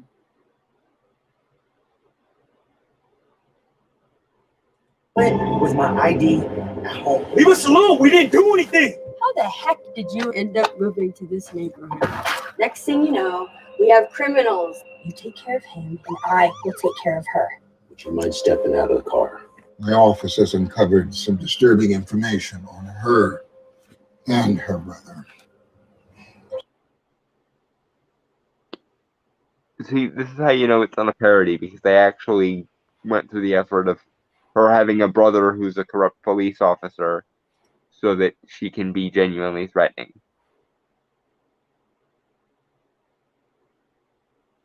But anyway, Banana. Remember when the BET was actually good? I mean, weren't they the ones that had the Spawn series? No, that was HBO. They had like the Weigh-In. They had a lot of sitcoms that were actually really good. That were about black people. Remember? Yeah. Wayne Brothers. If anyone remembers those. Mm. Whatever happened to those guys? I don't know. I think one of them might have become a successful writer, and the other one mostly I think just disappeared. No. But anyway, Banana. Yeah. She doesn't like black people. We have a search warrant. Well, I'm black. I know, she doesn't like you either. I want to sell the house. What I do? You can't tell me, huh? We are living next door to a racist. You went. Oh my god. I'm sorry. This is a bad movie. Yeah, using the word racist as though that's the same thing as like vampire or something. Which I guess in these people's moral lexicon, the word racist is analogous to some kind of mythical monster or something. You know, if you guys gave me some time, I'm not honestly. I don't want to entertain the idea, but if I was given time, I honestly probably could make this movie tolerable. I wouldn't say good, but tolerable. I believe you. You've done a lot more with a lot more cringy concepts, so it could. And I mean, for those that don't know, way back when the New Warriors trailer was the cause du jour, Brainstorm and I literally sat here and took maybe 5 minutes apiece for each character and managed to take the base concept that they used in the comic and made the characters decent. So we've done it before, but I don't think even I have the patience to try and do that with this movie. No.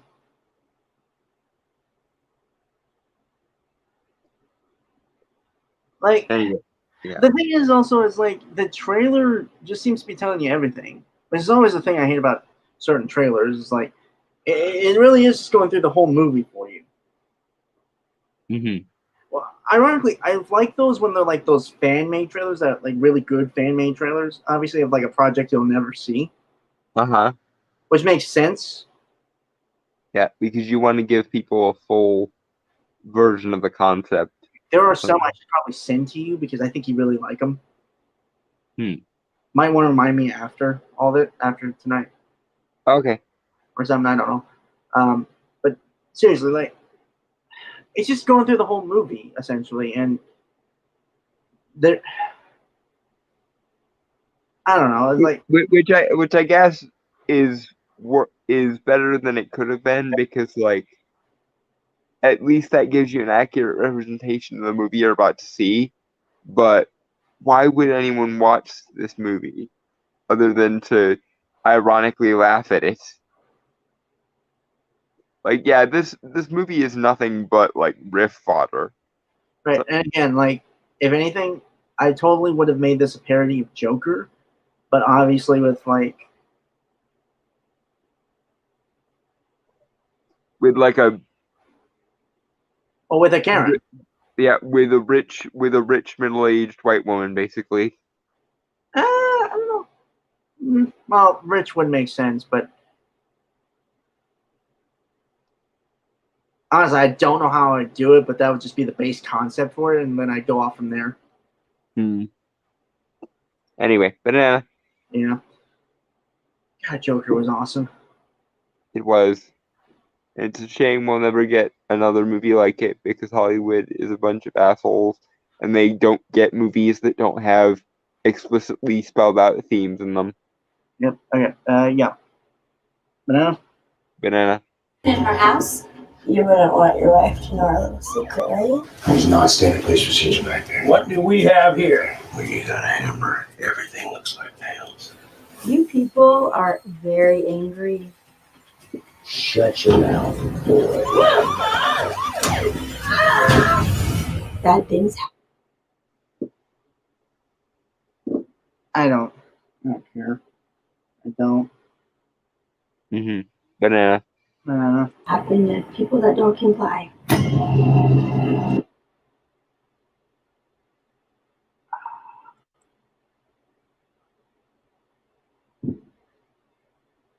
Well, that was horrible. That goes without saying. And also, I feel like that's kind of an understatement. Yep.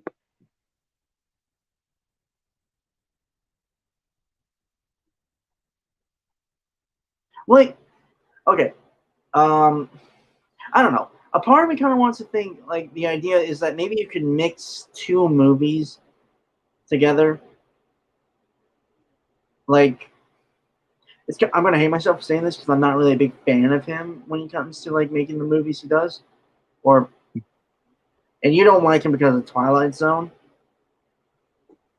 Oh, no. Mix Joker with Get Out to make a Karen movie. That wouldn't be a bad idea, I don't think, but you'd have to be very talented to make it work. Which is unfortunately almost impossible in modern day Hollywood. Yeah, and again, I don't think I am that talented enough. Also, I'm not. I just don't think I'm that well versed in like Karenology, I guess, to really. Oh my god, that's probably going to be a actual study in the future. I find that hilarious. If it would be, if it will be. We're all doomed. No, if it's a psychological study on why dumbass white bitches are white bitches. Yeah, but that would require having self-awareness, which apparently is illegal now. Yeah.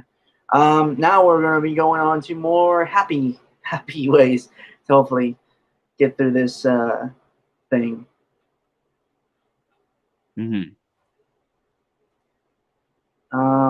Right. Okay.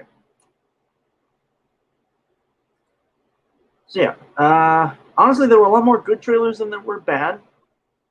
Which I'm very happy about.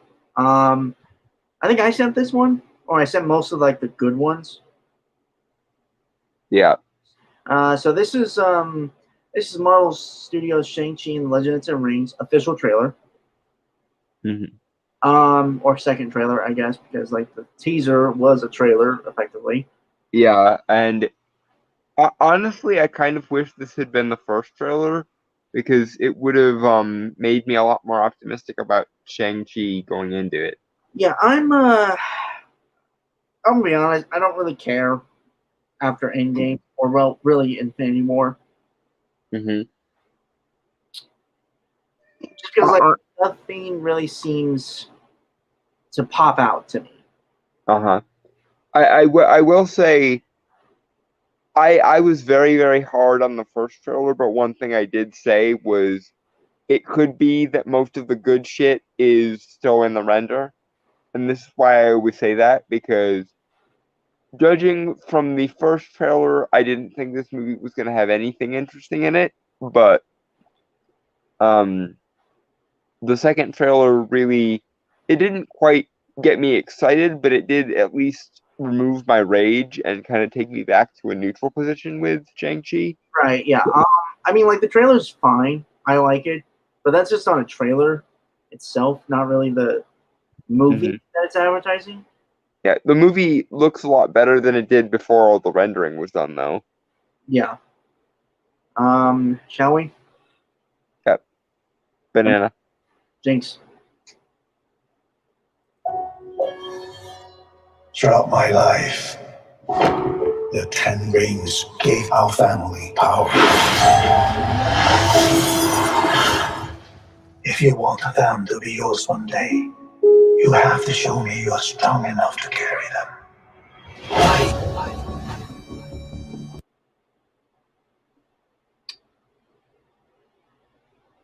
I got none. I mean, it's a good setup. Yeah, I'm just glad we are actually getting the 10 rings, because based on what they were trying to sell us in some of the articles we read about this movie, and what they've described in like interviews and stuff, I didn't think they were actually gonna have the 10 rings be artifacts that could actually do things. Hey, I Don. thought that, yeah. I see this as a friend, but clearly you were clearly not paying attention to what was on the guy's arms, and also you kind of a dumbass for that. Yeah, none taken. But yeah, I was really worried that the 10 rings were just going to be either random ceremonial MacGuffins or that it was just going to be an organization. I mean, technically, they are MacGuffins, I guess. Yeah, but they actually can do things, which is the important thing I care about. They actually have powers and abilities and stuff. So, yay! It's not just an organization. I was really worried they were just gonna have it be a metaphor again, like they did with the Mandarin from Iron Man 3. But they didn't. Again, I still think there is a 10 Rings organization, which is based around the artifacts, but that's not the 10 Rings being an organization. I don't really take an issue with. It would be the 10 Rings being an organization in absence of any actual 10 Rings that would bother me. Okay, that's fair. Or the rings not having any powers, which would also be annoying. Right. That I will grant you that. I'll grant you that. Mm-hmm. All right, Banana. You are a product of all who came before you. The legacy of your family. You are your mother. And whether you like it or not, you are also your father.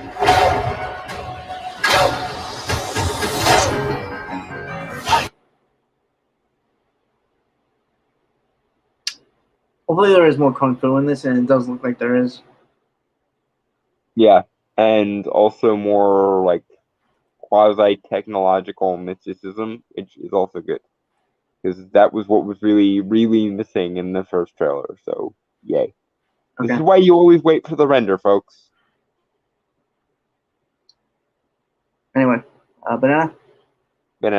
I told my men they wouldn't be able to kill you if they tried.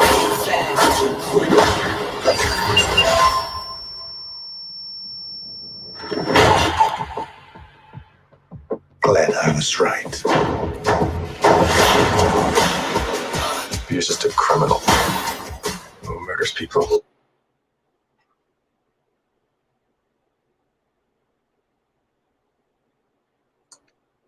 I got nothing. Yeah, I don't really have anything to say about this part. So, Banana. I mean, like, the only thing is like, I mean, it's a new character, so obviously they're kind of going back to basis in terms of an origin story. That's fine. I get right. It.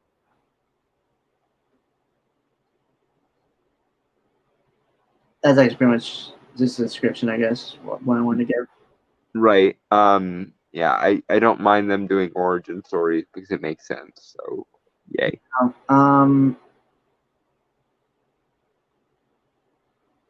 Yeah, I got it. I got nothing. Yeah, Banana. Be careful how you speak to me, boy. I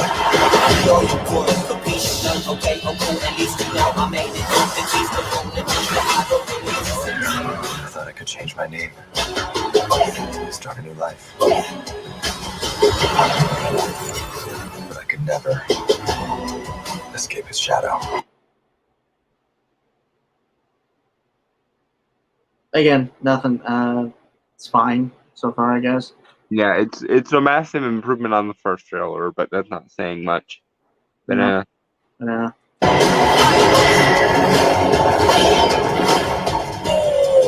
My son, you can't run from your past.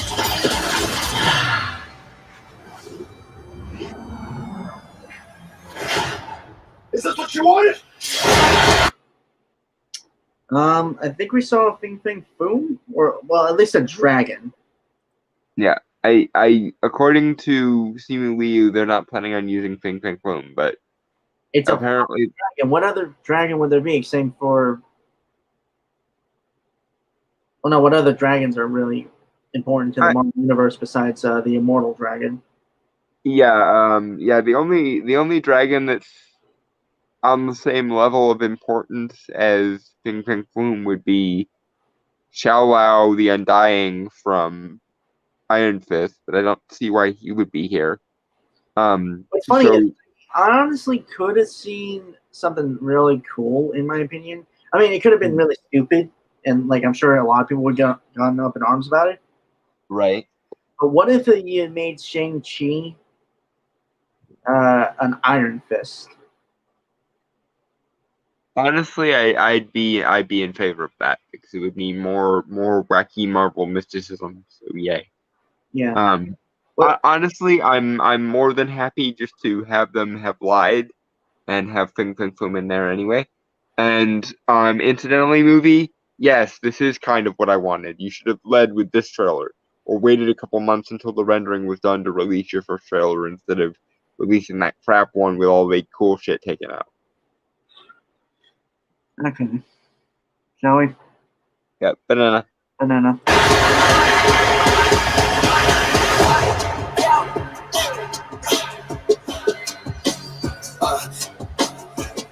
You got this. Thank you. Good job. And the thing that made everyone on the internet go crazy: Abomination versus Wong. Or was it Wong?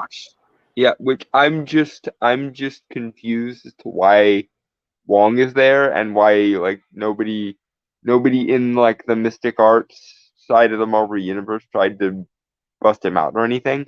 Also, can't he do the portal thing? I think I've seen him I've seen him do the portal thing. How the hell is he even being captured right now? I think it's just a cage match, and like it's participants are there willingly. Yeah, which brings up a more interesting question of why would Wong willingly participate in such a thing? But my feeling is it's possible that because that scene is almost entirely CG, they might just swap out the characters for somebody else later. Which I honestly doubt that if they kept it in here. And then again, Marvel has often done false advertising, like Honestly, if they do that with this, a lot of people are going to be upset.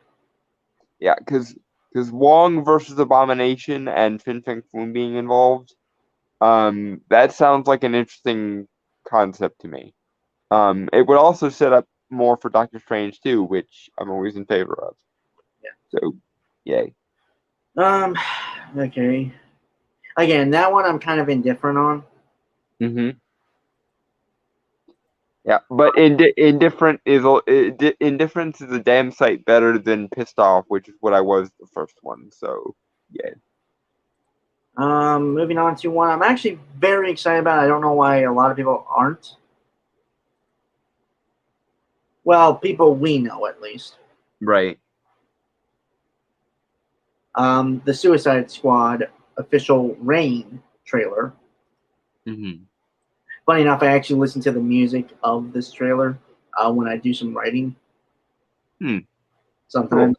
Yeah. Yeah, the second Suicide Squad looks so much better than the first one. That's not really saying much, but you know. Yeah, but it's still better, so I will take better. Okay. Shall we? Yep, banana. Banana. Robert Dubois. He's in prison for putting Superman in the ICU with a kryptonite bullet. Not joining your Suicide Squad. We'll see. My court date is coming up. And Miss Waller said maybe you could help me out. What's it in my door? Everyone stand down. Miss Waller, I don't Stand up! There's already, it's so much, like I think I said with the last one, this is so much better than the other movie. Yeah. All hail James Gunn. Yeah. Bloodsport, I like how that he's like what's like, I think I mentioned this before. It's like what is absolutely hilarious to me, obviously, with the Suicide Squad, is when they originally basically fucked over David Ayer with his cut in the movie by re-editing it with a company that edited trailers. They made a company that edited trailers, edit an entire fucking movie. And they're surprised this went horribly, horribly wrong somehow. Yeah. But they did it to emulate Guardians of the Galaxy, made by James Gunn. And now they've got the original guy behind Guardians of the Galaxy doing a Suicide Squad movie. Yeah. And this is why you don't try to mimic other directors' styles, ladies and gentlemen. Because Unless you want to make it a loving homage to those directors. yeah, or you really, really understand the style of that director. Because when you try to rip off a good creative director, you get shit. Yeah. But what's unless you understand them really, really well. What's funny to me also, this kind of story with Bloodsport seems like the kind of story that honestly should have been for Deadshot in the first movie. Yeah, I think it's obvious that most people that they just couldn't get Will Smith back, so they kind of gave Deadshot's powers to Bloodsport, if I had to guess. Well, to be fair, Bloodsport's pretty similar to Deadshot, if I remember correctly. Right. Anyway, shall we? Yep. Banana. Actually, I think Bloodsport is just really dangerous if he gets any type of item in his hands. He basically kills it. Yeah. Yeah. Okay. Yep. Banana. Banana.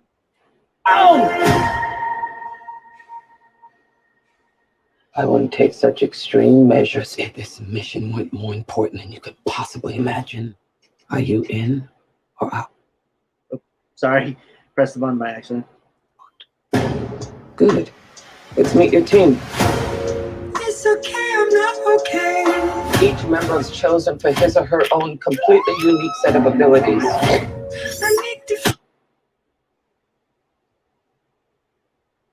Yeah, no, this is good. But I think it's R-rated, right? Yes. It's an R-rated Guardians of the Galaxy. Yeah. And with villains instead of heroes, yeah. Yeah. I mean, you could argue with the first Guardians of the Galaxy, but you know. Well, they're pretty anti-heroic anyway, but yeah. But I don't know why. Like, you can just tell the difference because also like it just seems like they have this very comic booky feel, you know? Yeah, because James Gunn loves comics and isn't afraid to translate what makes comics awesome. Yeah. Banana. Yeah, one sec. Sorry, I'm scratching my nose. I felt like a sneeze was coming, but and I was trying to like coax it out. Nothing. Yep, they only happen when you're least expecting them. That's how that works. Anyway, banana. Banana. Hey guys, sorry I'm late. Had to go number 2. Good to know. Is this thing a dog? A dog? What kind of dog do you think it is, mate? I'm gonna go with Afghan Hound. Oh my god, is it a werewolf? Yo, next time it's a werewolf! Yo, let me out! You know what? And again, like, you can tell the difference. Like, I don't want to shit on David Ayer because he did his best and he got screwed over by the, by the Trailer editing. Yeah. Well, no, by the producers. Yeah. But like, you can also tell the difference in like the dialogue and stuff, and like how James Gunn's right. And, like, this seems, honestly, this feels more believable dialogue than Guardians. A bit, because it doesn't have to be filtered out for PG-13. Yeah. I mean, like, don't get me wrong. I'll be honest. I think that in terms of writing, the Guardians are always the best at it. Mm-hmm. It doesn't seem like they're trying to be like this epic like operatic hero story. Mm-hmm. But again, this, I don't know. It just like, it feels different in like such a good way. Mm-hmm. Like other comic book movies I've seen. Recently. Yeah, it's not afraid of its source material. I think it's the thing that James Gunn brings to the table. Yeah. And the costumes, while some don't look comic accurate, still look fucking cool. Yeah. And I think it is also obvious they are trying something that's comics adjacent. They're not just afraid of the source material. No. God damn it, my fucking nose.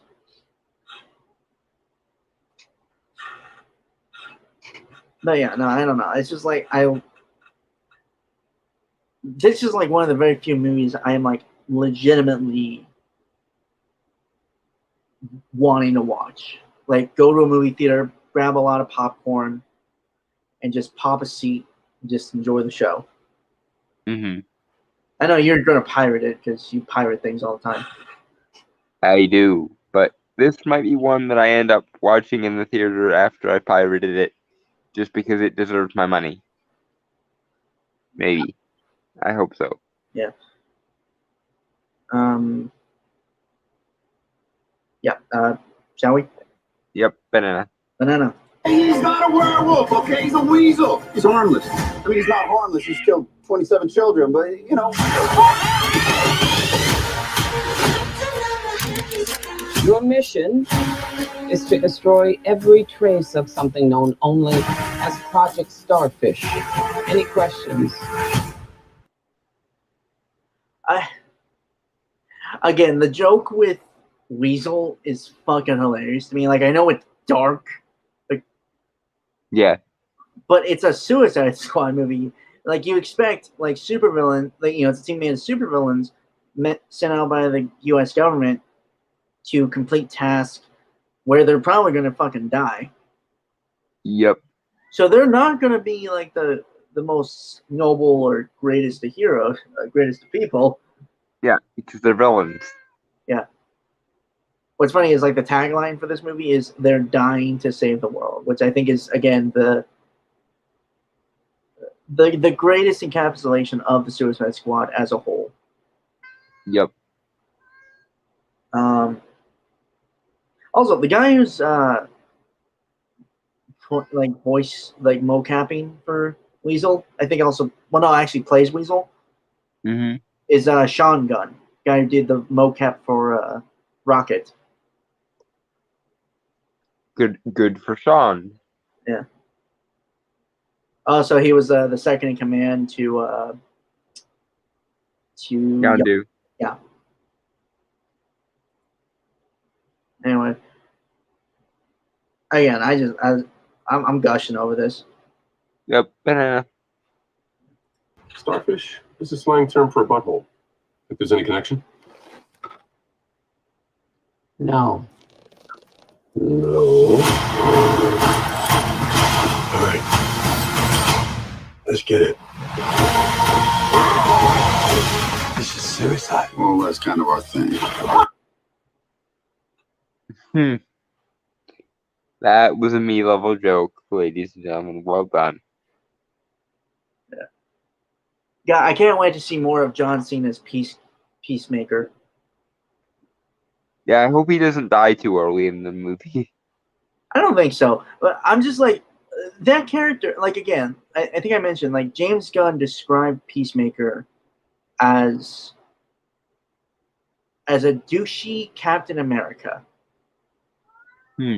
Like a man who believes in peace so much, he doesn't care how many men, women, or children he'll have to kill to get it. Yeah. Which is just fucking apocryphal in all the kind of ways. But damn, does that not make him entertaining? True. Plus John Cena. John Cena is usually a win. Yeah. Except when he's talking about China, but, you know, I don't think we can hold that against him. Yeah. I'm just so fucking hyped for this. Anyway, shall we? Yep. Banana. I'm a superhero!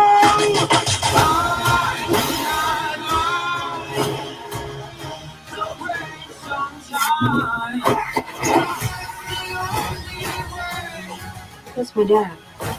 We're gonna get you out of here alive. I'm going to get you out of here alive.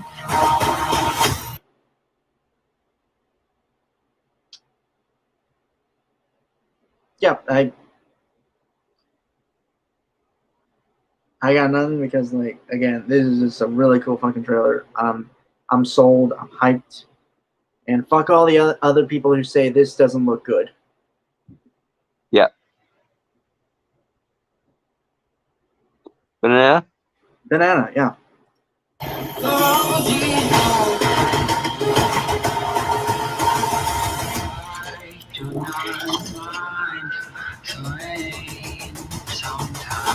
Ratatouille, what do you got? Bird. Now it. Stay off the comp. August 6th. I feel like we're going to have to do a review of this. Yeah, probably. Won't be long. Actually, just a little bit over a month.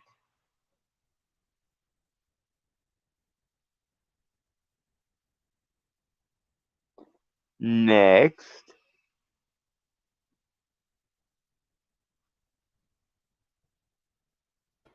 Yeah, sorry, I've said no. This is one I'm really happy looking forward to. And it's another one I don't get why people aren't more excited about this.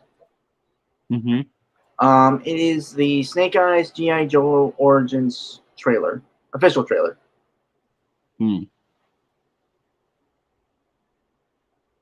I think maybe because most people think of the most recent G.I. Joe movies, and also because...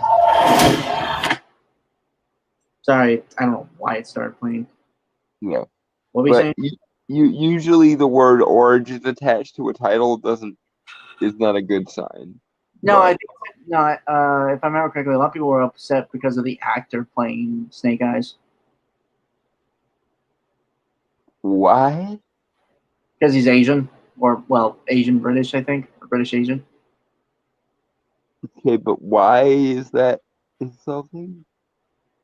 Snake Eyes is technically white in the comics and other material. So it's not really relevant to the character. Well, also, like, you see his face, and before he loses his voice and becomes actually Snake Eyes, it's an origin film, which again I don't get why people don't get that, because literally Hasbro is trying to make a G.I. Joe universe, and starting off with Snake Eyes, who's been a pretty big player in G.I. Joe, or a major character in G.I. Joe universe. Wouldn't be a bad choice. Yeah, I agree. Yeah, and plus Henry Golding is actually a really good character. I'm just hoping I'm hoping they're willing to at least stick to the origin of like, he loses his voice. Like, it could be towards the end of the movie. I'm fine with that, as long as it does happen. Mm-hmm. Because that is a major part of Snake Eyes, and also I think it also allows, like, you take away a voice for an actor, it allows them more room to actually act physically. Yeah. But it's an origin film, and it's a different kind of interpretation of Snake Eyes, which I'm fine with as long as it keeps to the core of the badass ninja of G.I. Joe, which is Snake Eyes. Yeah. Because otherwise that would make them a snake in the grass. But I'm a bitch slap the fuck out of you. I know. I'll probably end up dislocating my jaw from all the slapping that you owe me, but I don't care. I will never understand why you love making puns, man.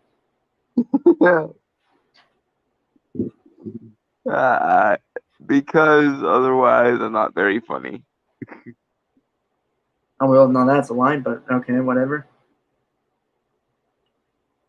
But yeah, like I said, like, it's an origin. Mainly, the thing I'm more interested to see. I'll get more into it as we get into the trailer. Mm-hmm.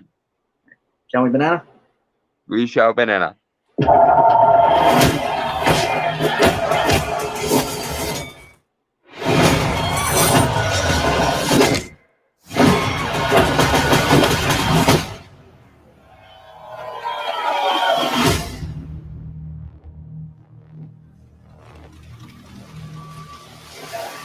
Push boy! What? Right. Okay. It's going to have action, which, again, is kind of a mainstay for G.I. Joe. Yeah. But, and again, like, I'm so glad that we're finally getting movies that look like movies again. Yeah. Look cinematic. Yeah. So otherwise, it's just a waste of potential. Yeah. And I remember someone mentioning that it kind, like, at the beginning, it kind of had like this Raid kind of feel, like the Raid movie, right? Which I don't think is a bad thing, honestly. No, if you're gonna build the G.I. Joe universe, that kind of vibe is probably not a bad way to start off with. And I know you're gonna give me this weird look, and I kind of hate myself for saying this, but kind of take a little bit of inspiration from like their other movies, which took a little inspiration from Michael Bay a bit, because it's basically superheroes in the military. That's what G.I. Joe is.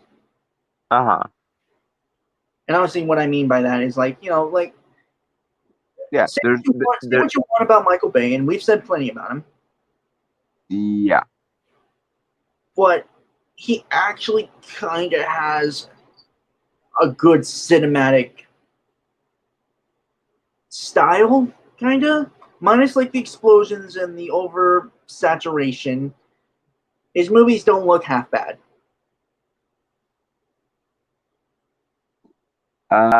Your funeral, man. I'm willing to at least admit one thing that's good about his work. Okay? But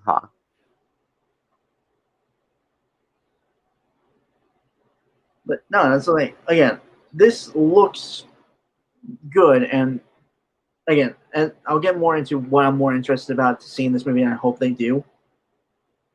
Just because we're not there yet. Actually, let me see if right. Why is it 360? It should at least be 480.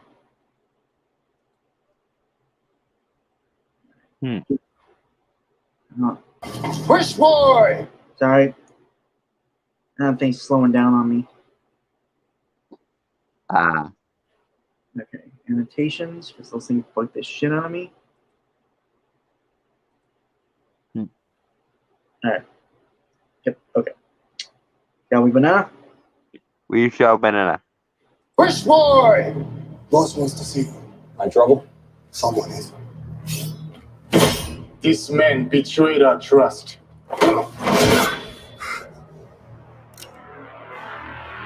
Do it.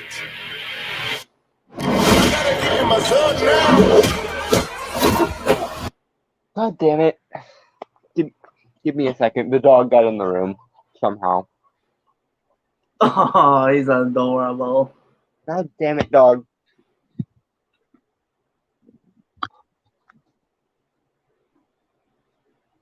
Knox, no. Come. Knox, come. Knox, come. God damn it, dog. Come here. You can't be staying in the bed. I know you're getting things and I'm not pushing.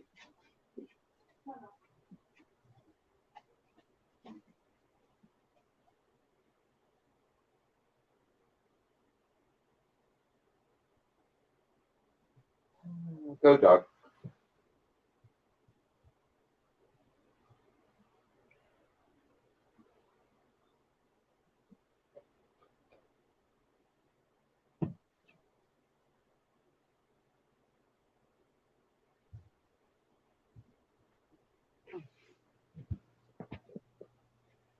Okay, there we go. Okay. The dog has been taken care of. Okay. Right. Okay. Because we saw a little bit of it here, and we'll see a little bit more going on. Throughout the trailer. Is Snake Eyes and Storm Shadow. Mm-hmm. Because more often than not, they're even before they become enemies. You know, with Storm Shadow with Cobra and Snake Eyes with G.I. Joe. Mm-hmm. Usually they're portrayed as like rivals within, I believe it's the Arashikage. Mm-hmm. And they just become bitter enemies. But what I'm seeing here is like, it seems like they're actually going a role of a tragic fate where like they were brothers and friends even, or like best friends. Mm-hmm.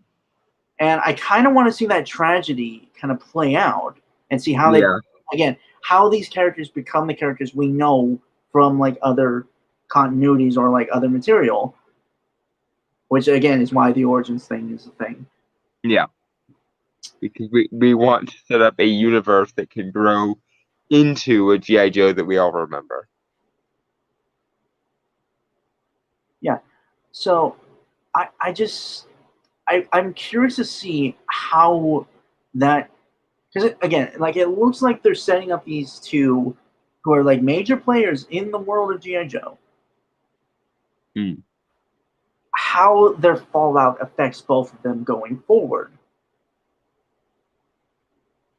Because personally, how I would have done it is like honestly, they'd stay friends. Like at first, Storm Shadow joins G.I. Joe. Mm-hmm. But throughout adventures within the universe, in like separate movies and stuff, Mm-hmm. he kind of decides to go to Cobra. I don't know how, but just general idea. And that it becomes the rift between these two brothers, essentially, who have been through a lot together and trust each other. But just differencing in ideologies and philosophies. Mm-hmm. One who wants to help people, and one who is only thinking about like his clan, because I believe that is Storm Shadow's whole thing is like he's more loyal to the Arashikage than actually helping people. Uh-huh. And see that kind of tragedy of brothers becoming enemies. Yeah. I just hope they have the balls to do that kind of stuff and also set it up well. Yeah. But it does look like they have pretty good actors as well to play these two characters. Uh-huh. It at least looks like a good start for a universe, if nothing else. Yeah. I just hope, again, they don't do the same thing they like other studios are trying to do with setting up a universe, like cinematic universe, which is just cram everything in the first 5 minutes and forget the character development and the world building. Yeah. Like you can have a plan to make a cinematic universe, but each story that you introduce within that universe has to be basically its own little world Yeah, if you don't have a reason to care about the universe you're building, then there's no point in building it. Yeah. It's the fundamental issue here. Well, also, I think it's also a weird thing is like a lack of trust that there will be fans for this material. Right. Or And at not really understanding what makes the material great either. which is the Yeah. other thing. Like, what's weird is I was hoping for the dark universe to be really awesome, but again, like they're building too much in just one movie. And not focusing on anything that actually makes the characters or world that compelling. Yeah. Anyway, shall we? Banana.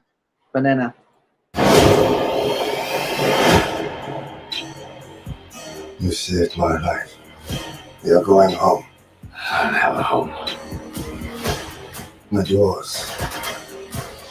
Mine. I can't change my past. But I can offer you a purpose. Again, I so hope they build up their relationship, like their brotherhood, Mm-hmm. because it's gonna make it fucking painful to watch it crumble apart. Yeah, the fall from grace. But yeah, and also again, like they have the balls to take away Snake Eyes' voice. Yeah. 'Cause, yeah, I hope they give him a really good reason why he's mute. Like maybe something. There are some explanations. There are a lot of actually. Mainly, it's like getting his vocal cords sliced, like from a shuriken, a dagger, a sniper round. Actually, was one. That's pretty cool. But yeah, if I hope they give a really interesting reason as to why his vocal cords get shattered. I think what's weird is I think in the G.I. Joe movies, you know, they came out like in the early 2010s. Mm-hmm.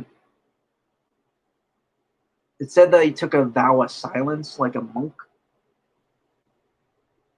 Which is an interesting way of going about it, but you could do better. Yeah. Honestly, I kind of want Storm Shadow because I think it has been him in other continuities and other material that has done it. That like when they finally have like the kind of physical confrontation between their confrontation of ideologies, Storm Shadow like in a fight, like towards the end of a fight, Storm Shadow goes for a head swipe with his sword, but ultimately he doesn't want to because like it's still his friend, he's still his brother. Uh-huh. And therefore kind of like quickly readjusts his hand as he's swinging and effectively just cuts Snake Eyes' vocal cords by accident. So he commits a mutiny. Badum-ching.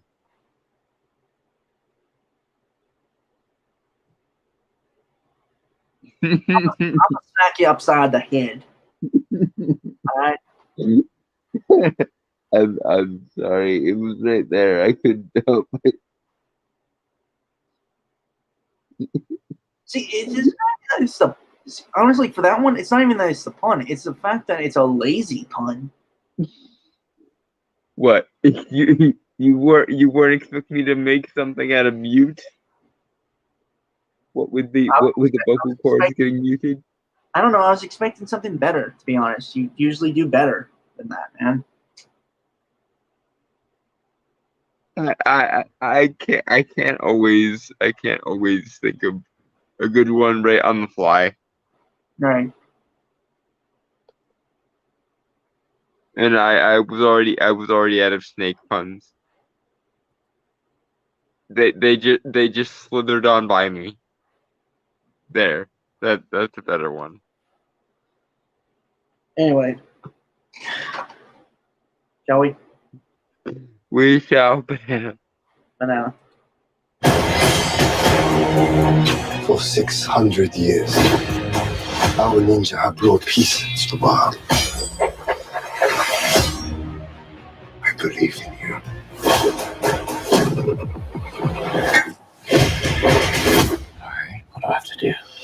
I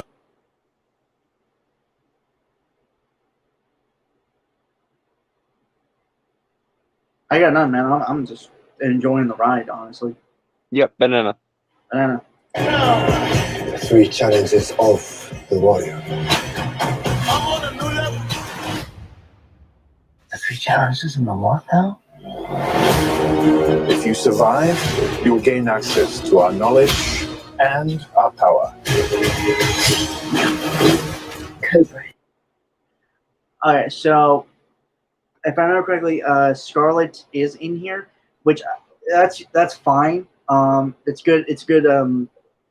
Connective tissue to the larger world of G.I. Joe, obviously, but also because they might be taking a little inspiration from G.I. Joe Renegades, which was an awesome cartoon I watched growing up. Where Snake Eyes and Scarlet had a really great partnership. Like Snake Eyes was honestly like a mentor to Scarlet.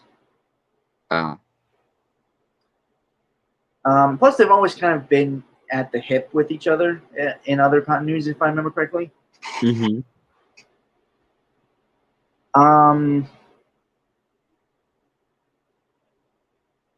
So that's fine. I'm very interested to see what's going on because they just mentioned Cobra. So, but again, like I'm just hoping they don't do the whole too many eggs in the basket deal. Yeah. Well, I mean, it could be worse. They could turn Scarlet into a red herring. But ching. You got a limit from now on, okay? You get like 10 every podcast. Okay. How many have I done so far? Yeah, I'm pretty sure you're over the limit. Come on. I don't know. I've maybe done 5 this episode, so I've got 5 more. God damn it! And I'm probably gonna use it. Anyway, shall we? Banana. Is coming. Let's go. A shadow organization devoted to global revolution. I've been following you for some time. Do I know you? I know you, Snake Eyes. Join us. Yes. Yeah, I'm really intrigued to see how this movie goes, like story wise. Like it looks good from like the action standpoint and like how it looks, cinematically. I just hope the writing's there. Actually, speaking of which, who is writing this movie? I'm curious. That is a good question. I do not know the answer to. I'm looking it up.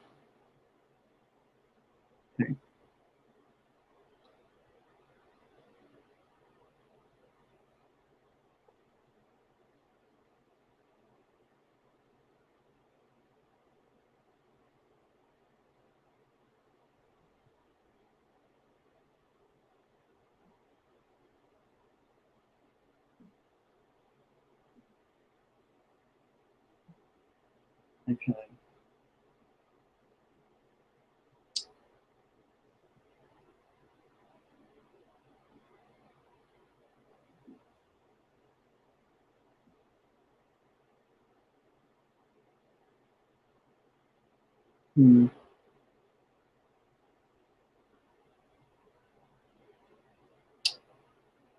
Okay. That's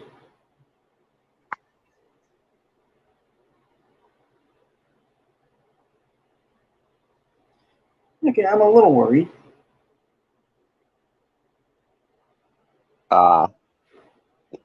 What are they famous for having written?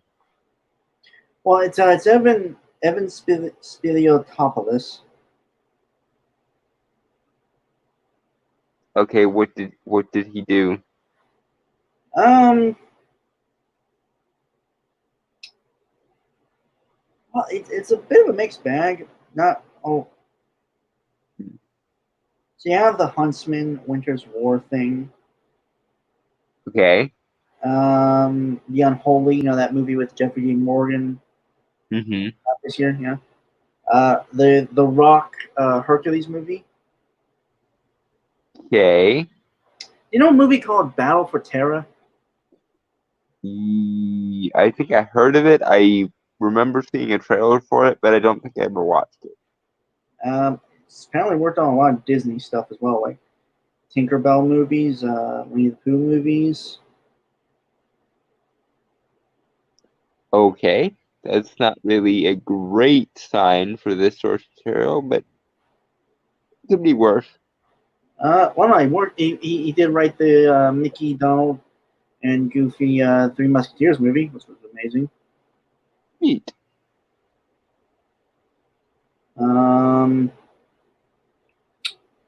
Apparently did write the Charlie's Angels 2019 movie. Yeah. Yeah, like I said, mixed bag, to be Mhm. honest. So, But at least he's an experienced writer. This isn't like a first time thing or anything. I mean, if I wrote a Snake Eyes movie, I'd kind of be a first time writer.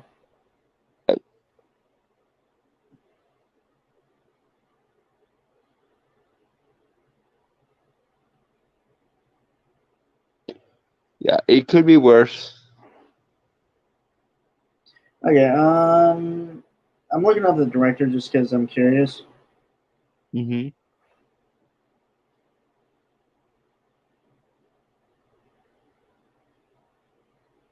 Oh, he directed Red.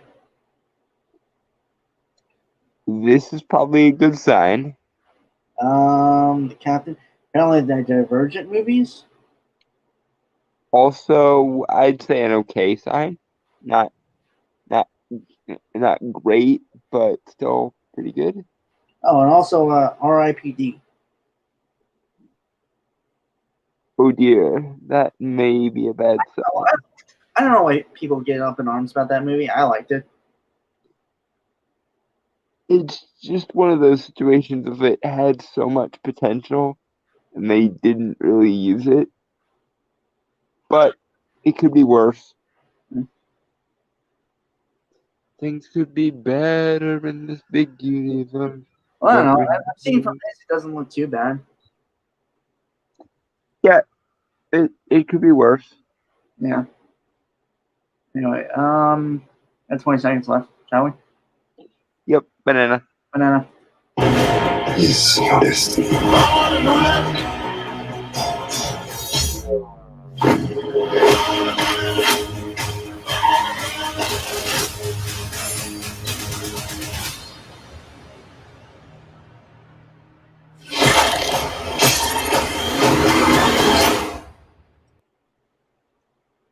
Yeah.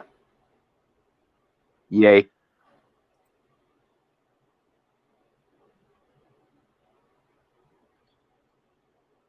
Yeah, honestly, I could have done without knowing who was making this.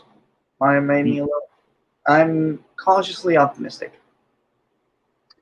Yeah, cautiously optimistic is probably definitely the word. I was more optimistic when I didn't know who was making it, and now knowing who's making it, it could go either way. I hope it goes well. I hope this is the one where all parties involved bring their A game and it proves itself. I hope. Yeah. A little more happier note. Some Dolan sent me.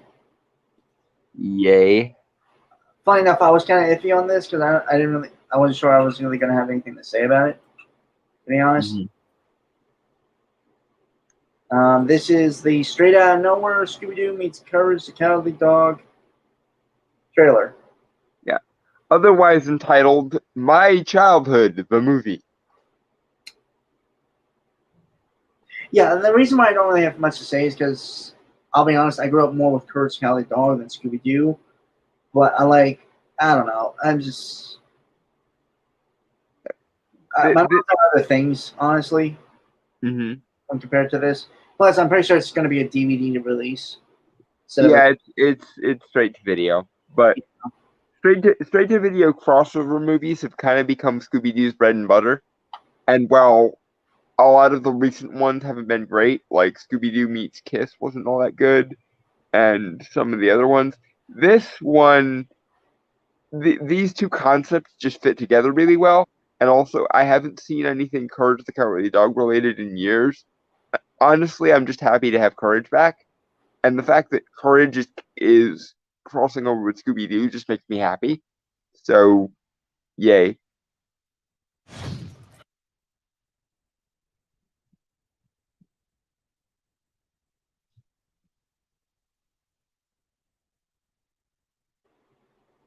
Yeah.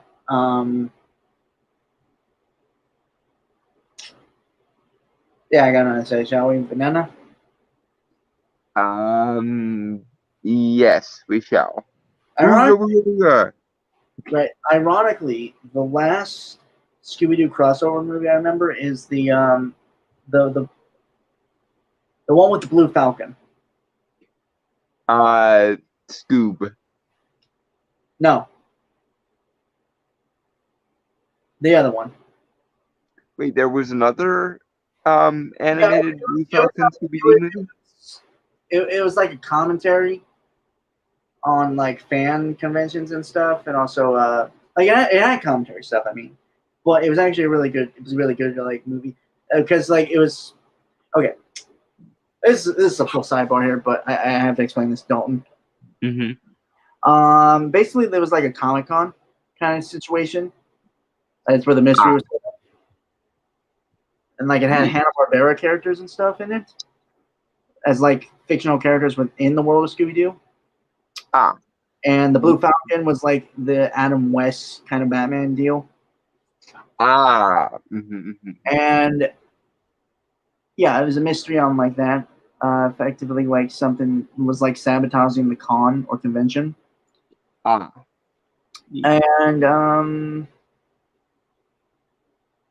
yeah, no, it was really cool actually.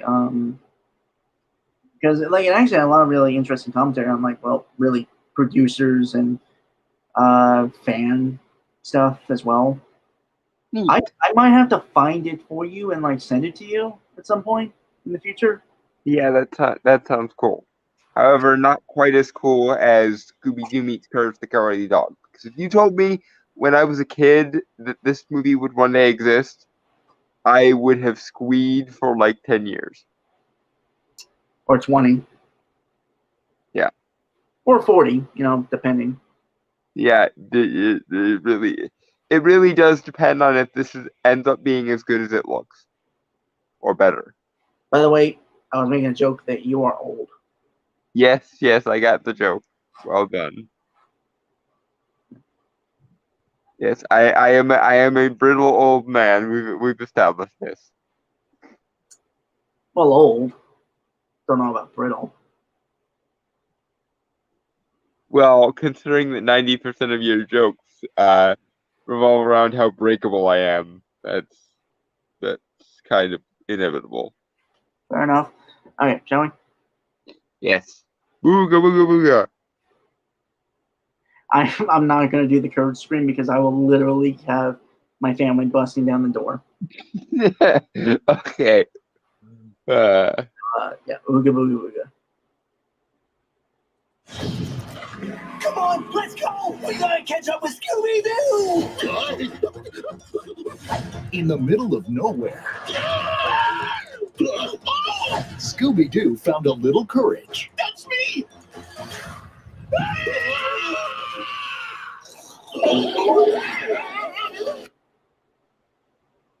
Oh, Courage. It's been so. What's funny is, I think Scooby Courage is the dog Scooby wishes he was. In all honesty, yeah. I feel like Courage for as frightened as he always is kind of a badass. Yeah. So yay, Courage. Courage is awesome. Yeah. Unfortunately, I don't think it's the same voice actor who played Courage, which I also don't know if it's that voice actor might pass away or not. I'm not. Honestly, I've watched this trailer a couple times because I'm that excited for this movie, and I couldn't really tell. To me, it mostly just sounds like the same voice actor that has gotten a little bit older. Okay, that's fair. I just Which makes sense because it has been 10 years since Courage. yeah, did I don't things. know. The voice sounded a little off to me at first. I might get no. Yeah. So I just hope they don't have him talk too much because one of the charming things about Courage is while he can talk every now and then, he also he gets away with a lot because he doesn't really say a lot. He just kind of makes noises, and that in some ways makes him more relatable than Scooby Doo even. With the exception of a few things like, you know, this is X, or my name is, insert absurd name, or the things I do for love, the famous Courage quote. But yeah, mostly he just kind of makes cute little noises, and it works for the most part. So, yay. Yeah, I just hope they don't make him talk too much, which it seems like they're kind of striking a decent balance to me. So that's good. Shall we? Yeah. Booga booga booga. Yep. Okay. It's my friends. And a lot of adventure.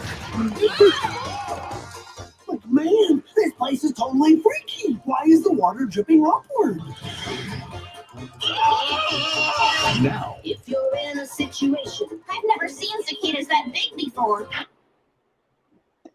I'm sorry. That cute little noise Courage made when Scooby was introducing the gang to him is just the cutest thing ever, and I love it. Okay. I've really missed Courage the Cowardly Dog. I think is the main problem here. Shall we? Yeah. Booga booga booga. More weird and creepy mysterious stuff happens in nowhere than anywhere else in the world. it's okay. And welcome to the Enjoy. There's nowhere to run. The insects grow to crazy sizes here. is a compliment.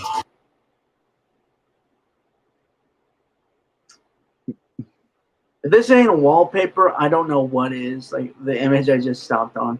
Yeah, somebody I need. This just proves we need more Courage the Cowardly Dog things. The things we do for love. I'm sure you don't have dissected this trailer many times to see all of the tiny little Easter eggs and yeah. My only complaint with it so far is it's focusing a little bit too much on the bugs, but I have a feeling that's kind of where the gang is going to come in. Like, there's going to be some kind of reveal of like either someone is breeding the giant bugs or someone is dressing up like giant bugs. But most of the actual weird stuff in Nowhere is going to still be legitimately weird stuff, so that'll be fine. That to me is a nice compromise. My suspicion is the mayor did it because this is the first time, to my knowledge, we've seen the mayor of Nowhere as this character, and it makes the most sense to have him be the villain that ends up getting unmasked at the end. But I do hope there's some genuine Courage the Cowardly Dog weirdness involved somewhere, which I'm sure there will be. I remember the fox. The fox. Oh yes, and of course his cousin Cat. It was a cousin cat. Yeah, the Cajun fox and his cousin Cats with a K.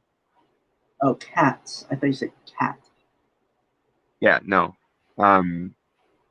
Although Cats is a cat. That obviously, I thought you meant like the name Cat. You know. No. Yeah. I meant because one of the main villains, one of the main recurring antagonists of Courage the Cowardly Dog is the red cat creature. Yeah, I know. who has various schemes, and the Cajun Fox character that you're thinking of is his cousin, apparently. Okay. Which brings up questions about their gene pool, but I'm not gonna ask.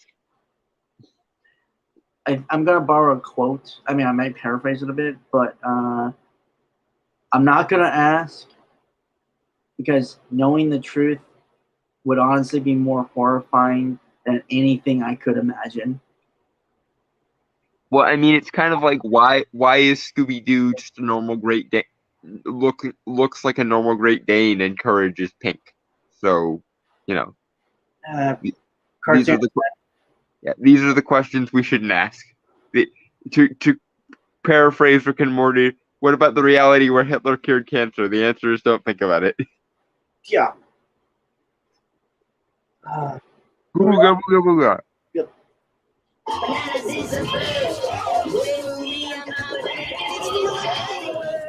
And nowhere to hide.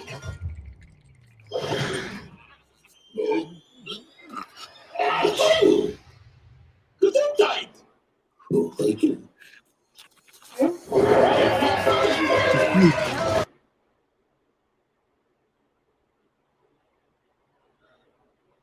Yeah, I got none. I've waited so long for this crossover that I didn't even know I needed. But now that I see someone else thought of it, I'm happy it exists. I'm going to buy this movie, and it's going to become one of my favorite pastiches of my childhood, I think. Yep. Okay. Moving on. Yep. Booga booga booga.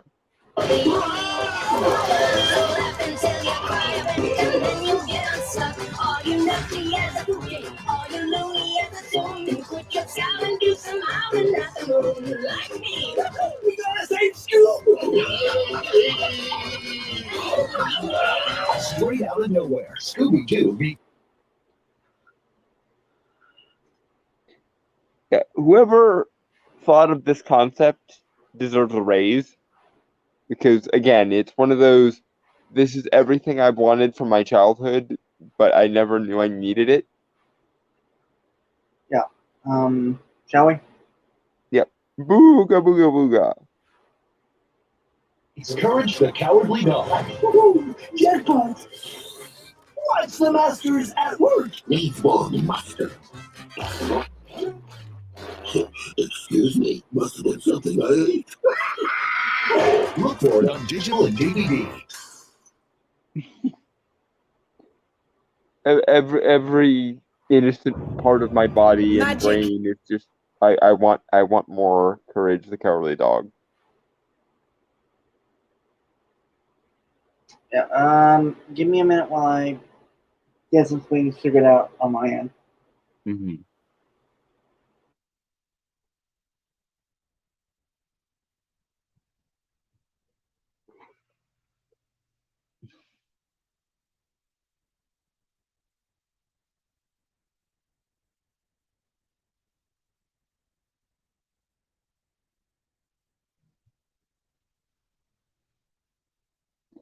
Things we do for love.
I'm back.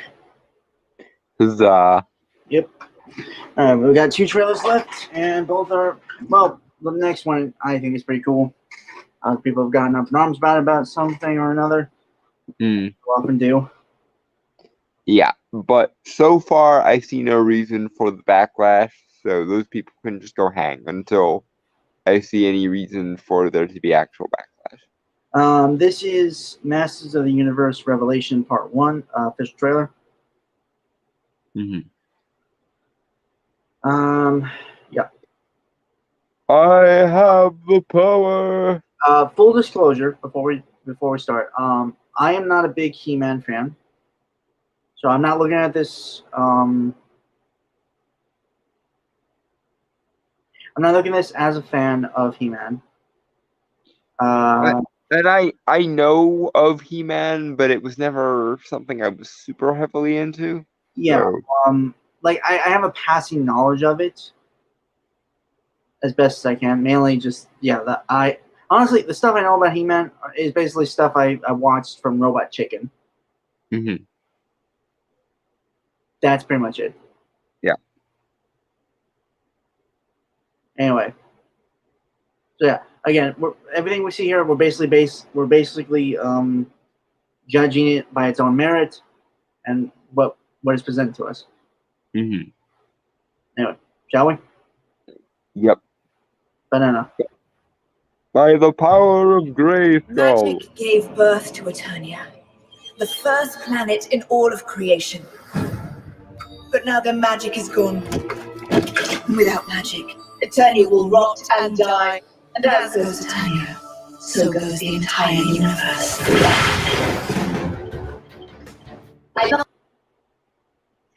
Okay, I'm kind of annoyed by this plot of like magic all of a sudden just beginning to fade for no reason. I'm hoping that it'll be revealed to be something Skeletor did or something, because I hate this plot thread that so many things try to pull where it's just like magic just randomly fades for no reason. Because if any other set of forces did that, the entire universe would come undone. But for some reason, shows and movies and stuff can just get away with the entire magical spectrum just disappearing. Yeah, because I'm sorry if this comes off as very offensive. Not many people care about actual magic.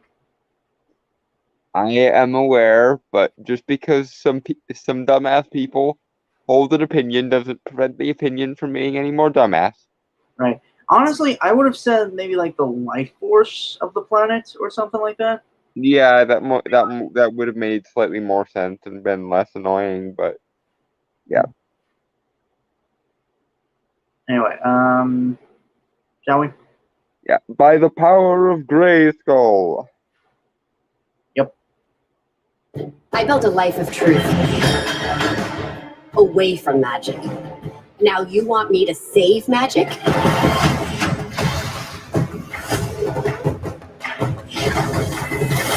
Yes, to save Eternia.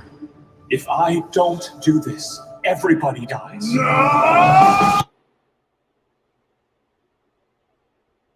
I don't know, I mean, it looks cool. It does, and as stupid as the magic is dying plot is, it seems like they're actually doing it well, so fair enough. So, mainly, I'm more entranced by the animation and the art style because I've got used to it's very well done and very colorful, and it's a nice homage to the original art style. So, yay! Yeah. The power of Grayskull? By the power of Grayskull. Whatever became of Eternia, we'll face it together. No one else dies. But the Sword of Power was destroyed. Not destroyed. Divided. Whether you serve Grayskull or seek power. That's actually interesting with the Sword of Power. I'm not gonna lie. Uh-huh. And it's a good excuse for why we're hunting for various MacGuffins now, so yay. Also, I remember some people getting up in arms about how like Prince Adam looked.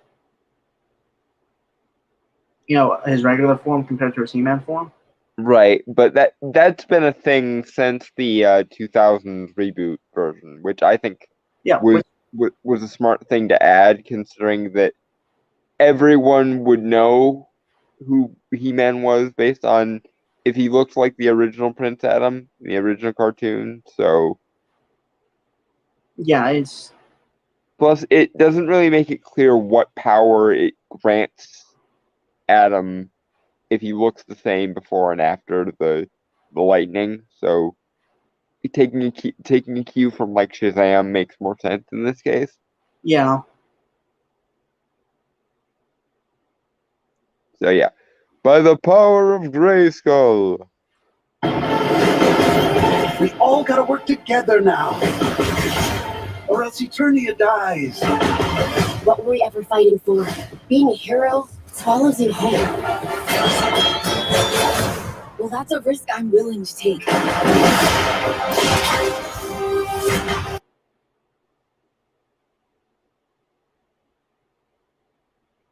Yeah, this just looks cool. Yeah. Yeah. By the power of Grayskull. Yeah.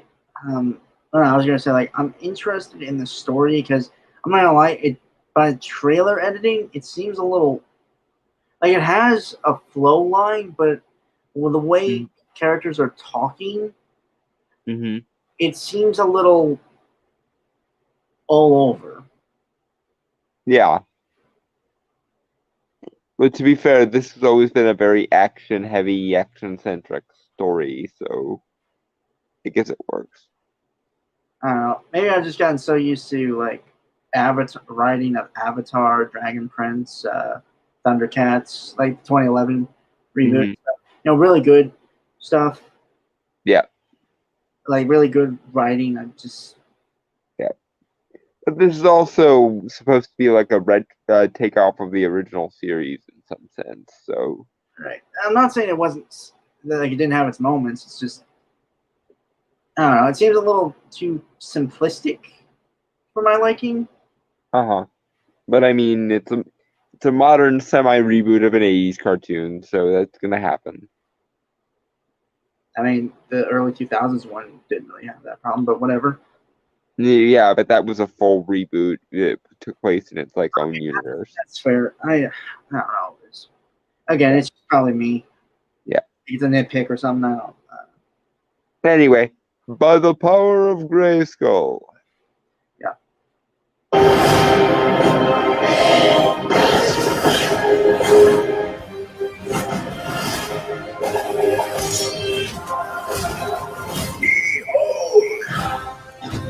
The Lord of Destruction.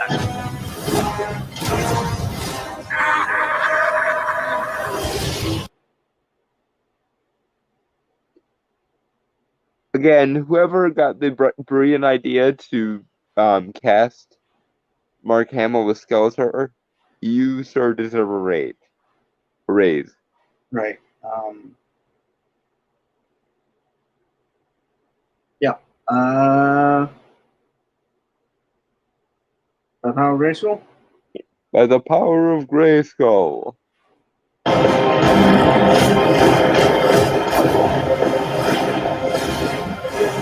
For Eternia! Still know the tune? Some things you can never forget.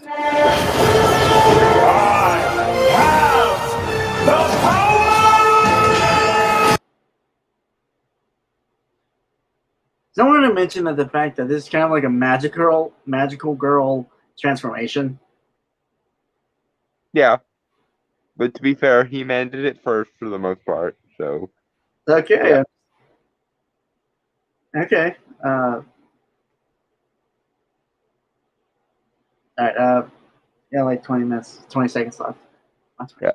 By the power of Grayskull. The power of Grayskull.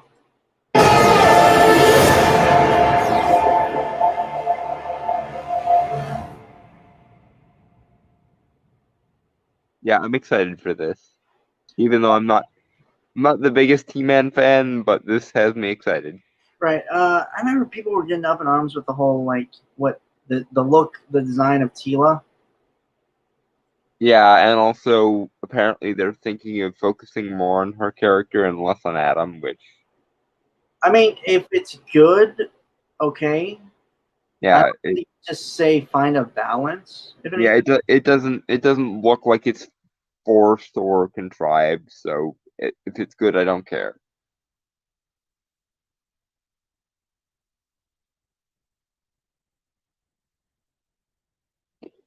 And the last trailer of the night. Yeah. This actually came out last night while 4th of July was going on. Dawn hasn't seen this yet. I watched most of it. Mm-hmm. This is the first look trailer for Star Wars Visions.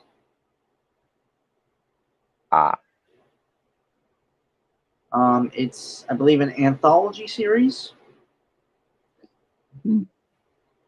where different animation studios. What the?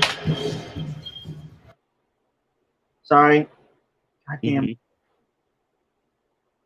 Where different Eastern animation studios or animation studios will be working on shorts. Well, not feature shorts. Effectively, this is a Star Wars. This is legitimately a Star Wars anime anthology series. Neat. Yeah. Unfortunately, but the thing is like, you know, me and Dawn. I think I speak for myself. Feel free to conject if I get something wrong. I'm sure you and I can agree. Like, we've kind of fallen out of favor with, like, Star Wars kind of fallen out of favor for us in recent years. Yeah, because they don't seem to know what to do with the IP, and large part of the EU is gone now, and a lot of really good things were in the EU. So I am interested. I don't want to say like cautiously optimistic because I'm not there yet. I'm willing to be convinced. Yeah. So convince me. Banana.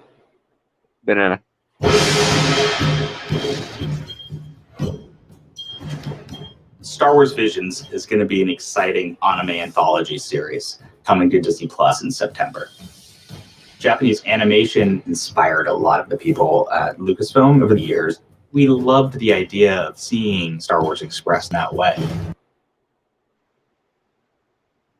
The fact they said anime, honestly, that's a nitpick. That's not really important.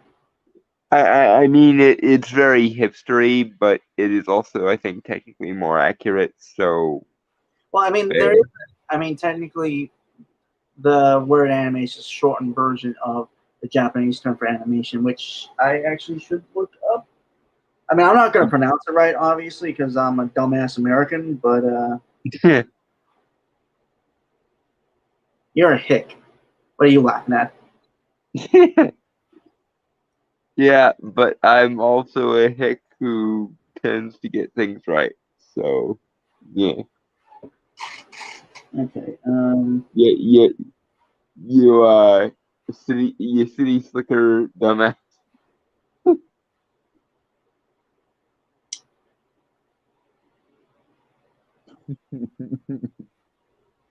Go fuck a goat, you hillbilly. Hey, I don't tell you what to do with your weekends.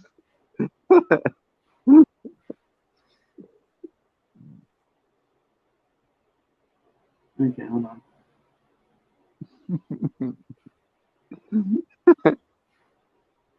Okay,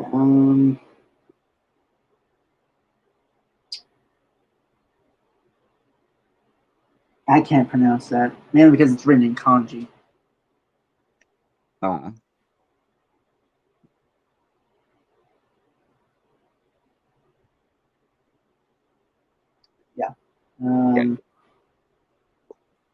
That is one thing I'll never understand about like well, about the Eastern culture is like how very vastly different it is in the writing of a language compared to how you speak it. Yeah. I mean, all respect to the people who can memorize all that stuff, really, but yeah, it's confusing because like even specific words can have different symbols. Like there's no set term for it. Yeah. Like kanji, I mean. Yeah, kanji is very convoluted. Yeah.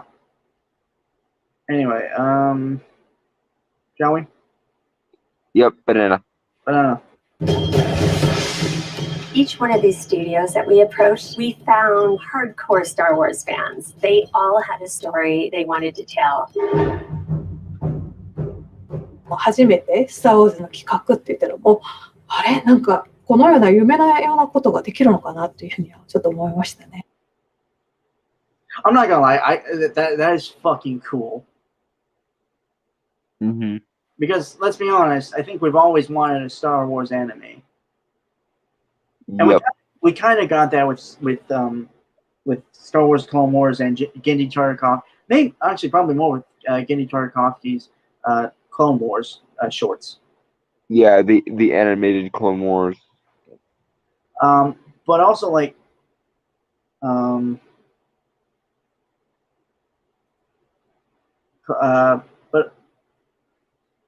but yeah, Star Wars in general has always kind of been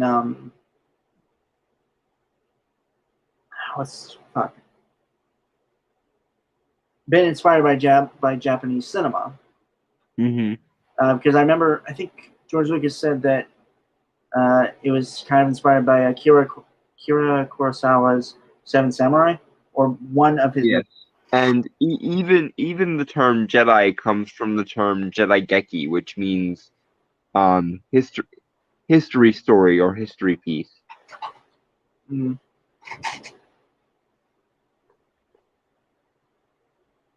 So yeah, there's always been a little bit of Japanese flair in the mythos there.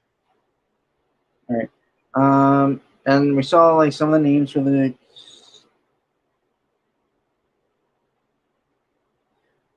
the companies, the animation studios that will be working here. Studio Colorido. That's one I've not heard before. I think I've heard of them, but I don't know from where. I'm looking it up right now. Well, it is a Japanese one. Yeah. Hold on.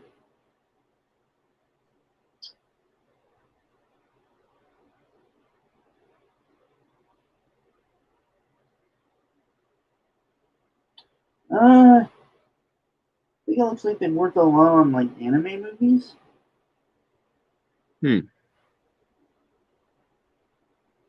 Hold on.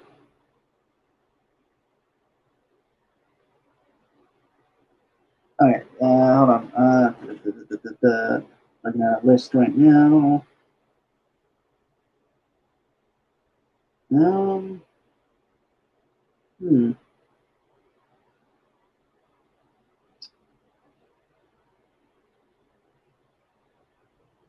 of the ones I would know. Honestly, I'm gonna be honest. Like, I don't know a lot about anime, so. There's a new one that popped up here, which I'm familiar with because it's created by the guy who, like the manga guy, like the series is made by the guy who made Bleach. It's called Burn the Witch. You'd like that. Yeah. I think it might be a little bit too hot for me to handle. But Ching. Yeah. Okay. Looking.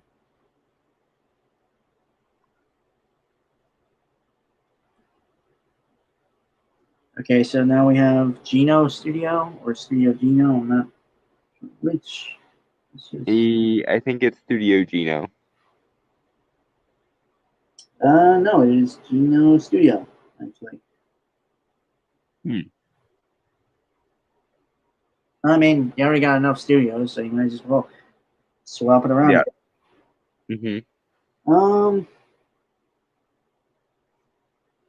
Again?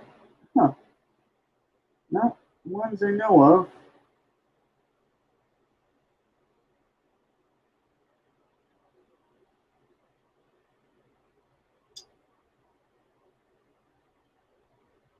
I mean, something called Golden Kamui?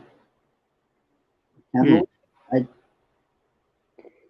don't think I've ever heard of that, actually. We really gotta get some people here who know anime. Yeah.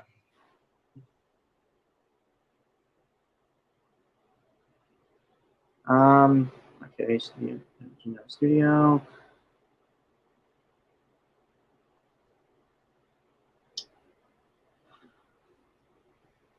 Let's see. Studio Trigger. I know that one. I've heard that one a lot. Looking that one up now. Or, well, Trigger Incorporated, I suppose. And this is like one of those heavy hitter ones. Oh, yeah, okay. Tell me if these sound familiar. Kill la Kill. Vaguely.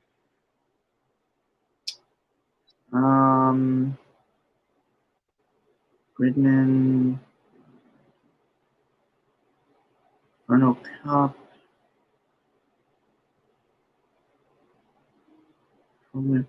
Cyberpunk.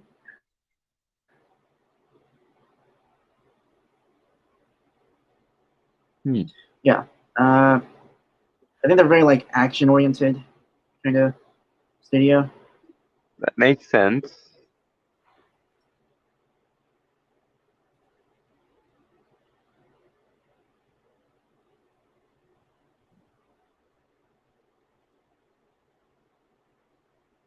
Science Sama?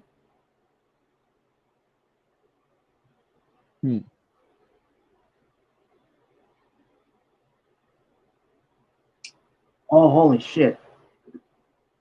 This is okay, so they did make something I watched before. I think I told you about Devilman Crybaby. It's like a Netflix anime. That was a good one. Ping Pong, the animation.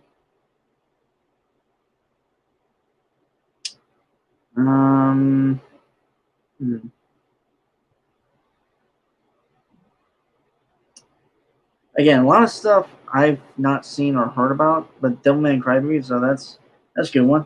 Oh, wait.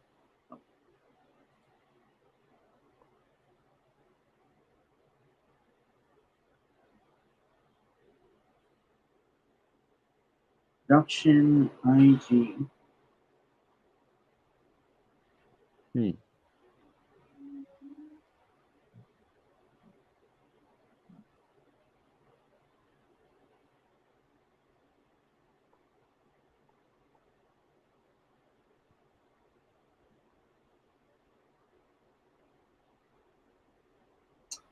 The video game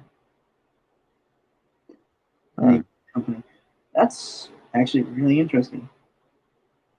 Yeah, neat. Oh,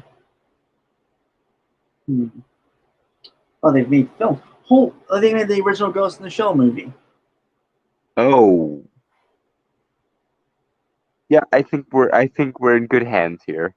Also, Psychopaths. Oh. Dang. Evangelion. Neon Genesis Evangelion.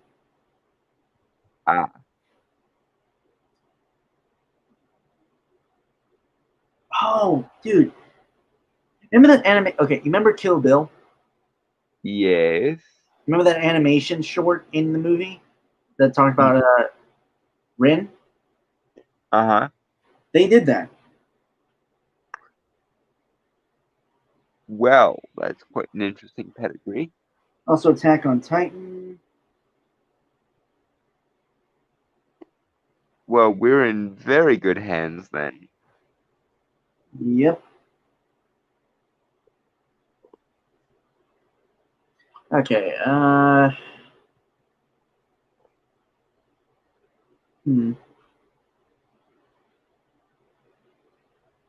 Okay, hold on. Kamikaze Doaga.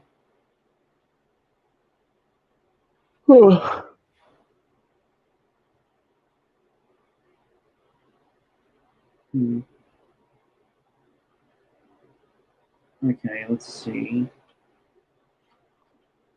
JoJo. There's a studio here that made JoJo, the JoJo series. But this is gonna be good. They also made Batman Ninja. Yeah. This is going to be very good. Let me just stick with the JoJo thing because honestly that animation was pretty cool, not gonna lie. Mm-hmm. Okay.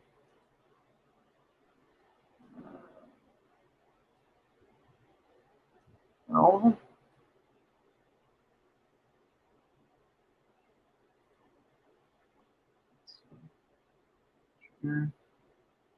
Oh, okay. Yeah, they ran by these so fast. Mm-hmm. Kinema Citrus Co. I've heard of them. I don't remember where I know them from, though. Okay, I'm looking at the list right now. Sorry we're wasting time here, guys. It's just like we're interested to see who's working on what. Mm-hmm. Okay, so these guys made Rising of the Shield Hero anime. Yep. That will do just nicely. Also, I think a series I'm fairly familiar with. Made in Abyss. I wish we had Nightwolf here, and I'm sure he. Yeah, the geek would be very strong with this one. Yeah. Through. Nothing really else I'd be knowing of. Unfortunately. Again, I'm not really the biggest anime guy. Like, the closest thing I like to anime nowadays is My Hero Academia, but that's because it really has superheroes in it. There's also really a great engaging story as well. Uh-huh. Yep, okay. Yeah.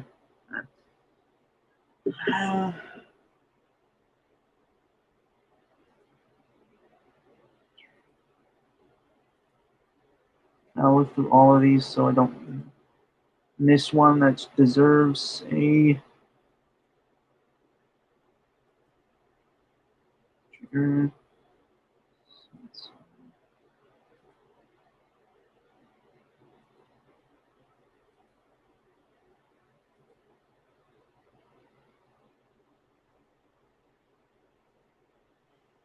Okay, well, I guess that's all of it.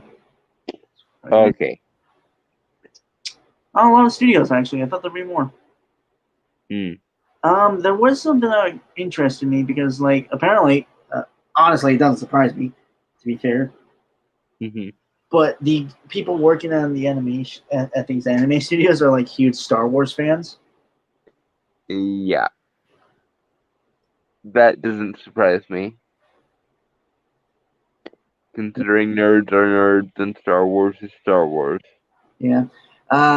So this lady here says, when I heard of this Star Wars project, I thought it was like a dream. Uh-huh. Which, yeah, I mean, come on. Yeah, to work on Star Wars and have creative control is amazing. Yeah, this is, and if I say this name wrong, I am so sorry. Ino Young Choi, director of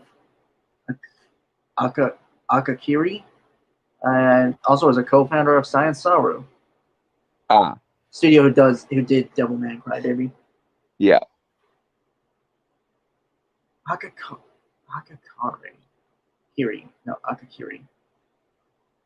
That's I've interesting. I've heard of it. I've never watched it. I don't think. No, it's I think it's the short for Star Wars. Yeah, it's the short for Star Wars. It kind of looks like a Ronin kind of Jedi. If I'm thinking of the if I'm guessing from the art I'm seeing of this character right here on the screen right now, it looks very Ronin-esque. Anyway, shall we? Because we're only 40 seconds into a 3-minute trailer. Yeah, banana. いや、もうついに来たなと。もう待ってました。その時の提案の内容が、これ、スター・ウォーズでこれやっていいのかっていう、なんか面白いものだったんで。We were looking for something from the heart and soul of the individual creators. They are their visions through the lens of Star Wars. Okay, so I want to go through what these guys were saying because, well, they did brush by it, so you know. Right. Okay. So this guy says, "I thought finally, I've been waiting for this." This is Takazashi Okazaki, character designer, The Duel, Kamikaze Duwaga Studio. I think I've seen this guy before. I don't know where, but I think I've seen him before, like in an interview or something. Yeah, he looks very familiar to me too, I think. Okay. But no, like it's so cool that these guys who are like professionals in like the animation industry. I don't want to specify in Japan, obviously, because I feel like that's undermining their work. But but I they're like also like big Star Wars nerds. Which I mean, you're working in animation, you kind of have to be a nerd to begin with. Yeah, it's a very nerd-centric interest. I mean, it used to be really, but whatever. But no, like it's so cool that these guys who are also like Star Wars fans, which again, I mean, like it shouldn't surprise me, but it also kind of does. I'm actually gonna fix this frame here because like it's a, I don't know, it just looked weird for him. But no, it's just like it's just so cool that they're like getting to like work on Star Wars as an actual job. Yeah. I mean, like it's not the mainline thing, obviously, but you're still working with it. Yeah, we should all be so lucky to find ourselves working on Star Wars. Yeah. And like I don't know why, but I can feel the passion from when like I'm seeing these creators talk about it. You know? Like it's hard to describe, honestly, but like you can feel it. Yeah.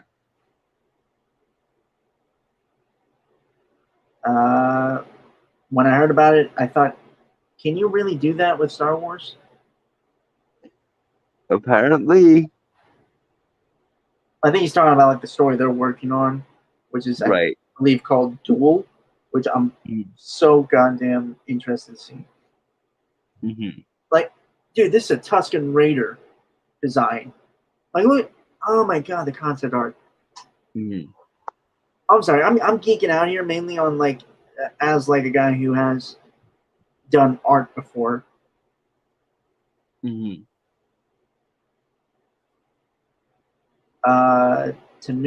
Takanubu Mizuno. So the name I'm so sorry. Director of The Duel. I'm sorry. It's just like it is really cool. I'm not gonna lie. Yeah.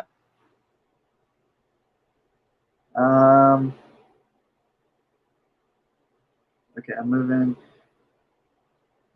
because I want to see like I want to show like the concept art here. So we have like a Japanese-looking Ronin Sith because of the red lightsaber.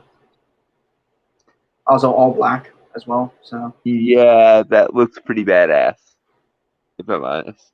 yeah, it kind of reminds me of I don't know, like how it looks. It kind of reminds me of like those very old manga. Like I don't want to say Berserk, but like Wolf and Cub. Mm-hmm. If anyone knows what I'm talking about, kudos for you. Yeah. But yeah, like the art style has me thinking of certain Japanese manga artists that I've seen before. This just looks fucking cool. Yeah. And I'm wondering, is this actual concept art or is this a still? Because it could be either. It looks like concept art to me, but I'd be glad if it were still. Well, with anime, it's kind of hard to tell sometimes. Uh-huh. Honestly, with like all the coloring and stuff, and like how it looks with the coloring and the lighting and everything, I honestly kind of think it's a still from one of the anime, from one of the shorts. But again, that could just be me. It's definitely possible. I don't know. It's just like I've seen a lot of concept art before, but never of anime, to be honest. Uh-huh. But to be fair, most anime has a base with like manga. This is created completely from scratch. Yeah.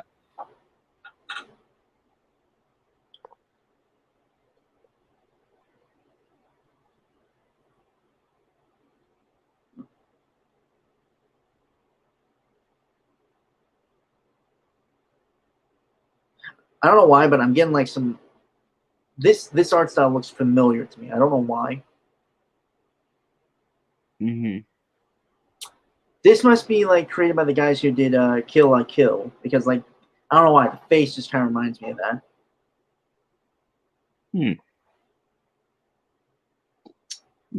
Actually, I've never really seen that anime. I just remember how it looked.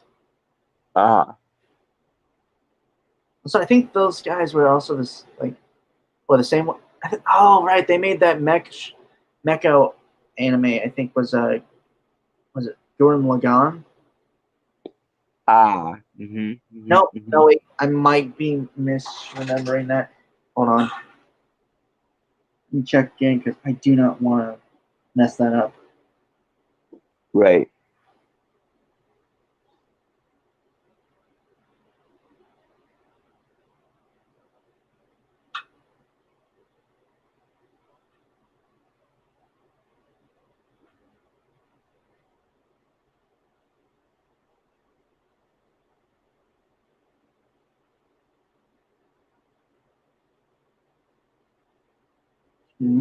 It's here. Those are movies. Nothing. It's okay.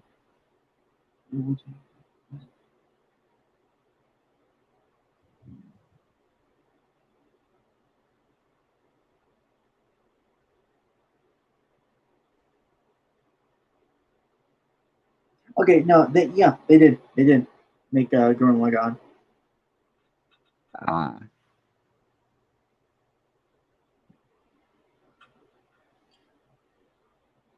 Yeah, it's just like a lot of good shit. Yeah. Next. Oh wait, I think this is from the Duel. Probably.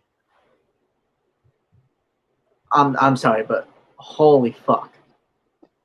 Yep, that's I think this is a still. Like the two things we saw were stills, actually. Yeah, somebody should just frame this shot. This shot is amazing. Yeah.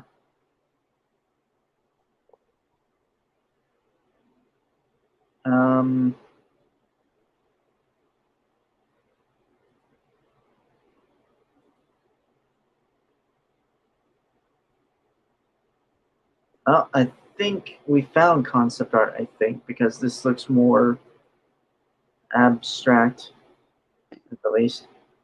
It does, yes. Anyway, Shall we? Yep, banana.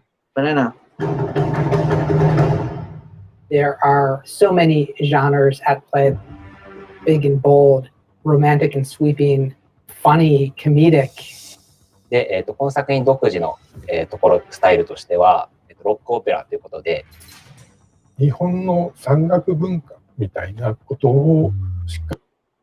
I'm sorry. The 20th thing, but also like I was seeing more of the shorts. I think I saw one where like I think it's the animation studio, like the Japanese animation studio that does like Naruto or Boruto. I don't know why, but again, it's just like how the art style looks. Made me think of them.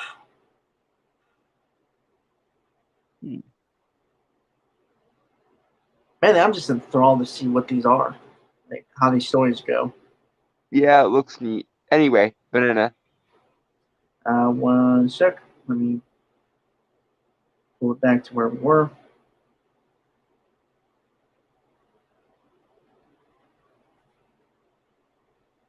描けたらな。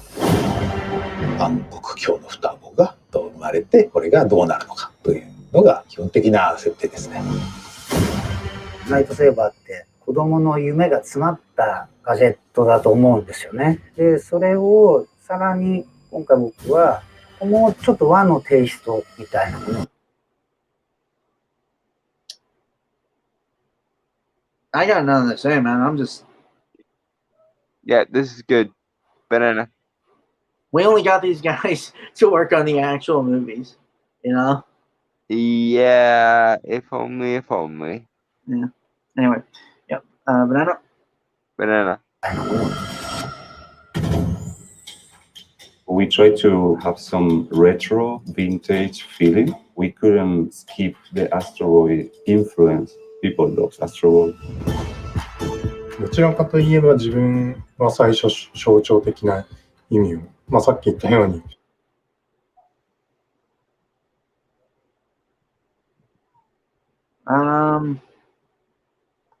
I actually like this that this guy brings up the fact that the main character is not human. In the Star Wars short. Yeah. Because like, I mean, like it's not a pet peeve of mine with Star Wars. But you know, like you show so many amazing, fantastical, and just awesome-looking alien creatures that seem to have stories of their own. Even Jedi, like honestly, I liked Master Plo Koon a lot. Yeah. From like Star Wars, Clone Wars. Yeah. And like there was a reason why Dave Filoni had him look the way he looked. As well, if I remember, I might paraphrase it a bit, but he had said he wanted people, like kids, to see this character and like go with the whole idea. It's like, no matter what you look like if you look like a monster or something, like Plo Koon did, yeah, you could still do good. Yep. So yeah, I like that someone isn't just making humanoid. I mean, like, they're humanoid, but not essentially human looking, is what I mean. I'm glad someone thought about that. Thank you! I felt that coming for probably 20 minutes. Jesus Christ. Yeah. Bless you, by the way. Thank you. Yeah. Banana? Banana.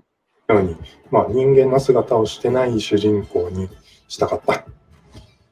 スターズみたいな時代劇を作りたいマスターとパダワンが未知の敵みたいなのに遭遇するっていうお話ですね。本当に最後はスターウォーズあれば本望だったなとは思います。Wait, that guy said, what was his name again? Okay.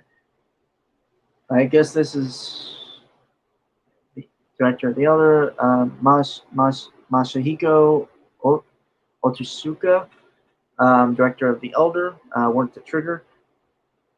Oh, him. Oh, you know? The name is familiar. I've seen, I think, a couple of things he's worked on before. Okay. He says, I am happy I directed a Star Wars episode as my final work. I guess he's like retiring, which is fair, you know. Like animation industry, I'm gonna be honest, I think out of any other industry, in terms of entertainment, might be the most taxing and hardest of industries within the entertainment business. Possibly, it's also one of the most underappreciated. Oh yeah. But no, that's cool, and like he gets to end it on a very high note, I'd say. Yep, you can't get much higher than working with on Star Wars. Yeah.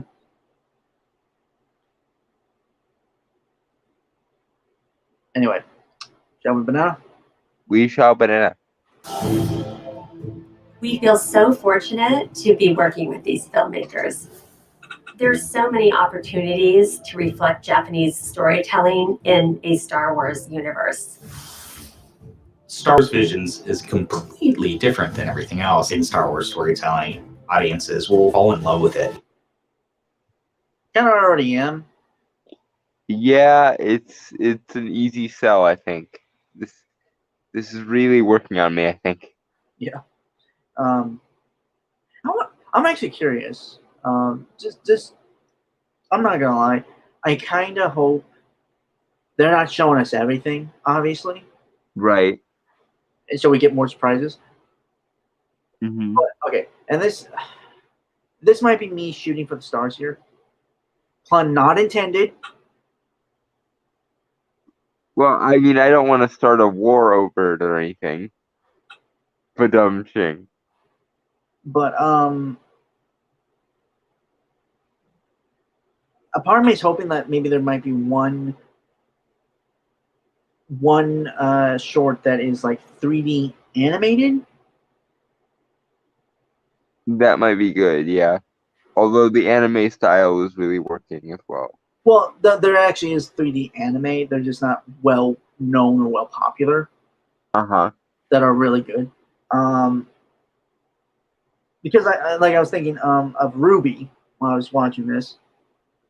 RWBY. Of course you were. Well, it is technically an anime. Yeah. Unfortunately, it never really. It kind of sucked with 3D animation, honestly. Uh-huh. But I just hope, because I was thinking, because like I saw some of the studios that were working on this have worked in video games and stuff before. Mm. So, you know, I'm thinking like, because this is all something they did with Star Wars, the Clone Wars, like they mocapped a few action scenes, like in season 7, like Ahsoka versus Darth Maul, you know, Battle of Mandalore. They fought, like they mocapped an entire sequence in it. So I don't know. I thought that'd be cool. It would, yeah. Probably take a lot longer than any of the other shorts, obviously. Yeah. But also the anime style is really working, I think, for them. So yeah. Again, that's just me. I was thinking like, what if Ruby was like in Star Wars? That'd be pretty neat, cool. Uh-huh.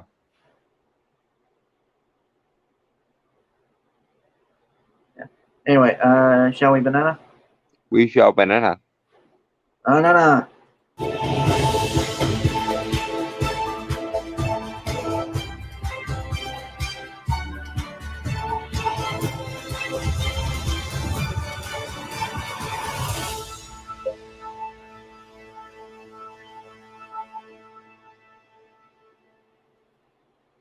It's September.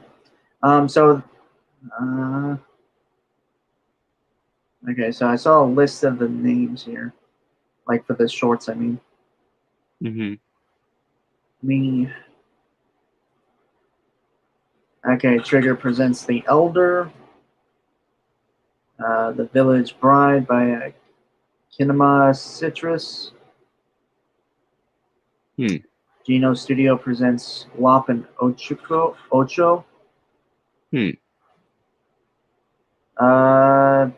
Production IG presents The Ninth Jedi. That might be the most interesting sounding one. Not gonna lie. Yeah, that sounds cool.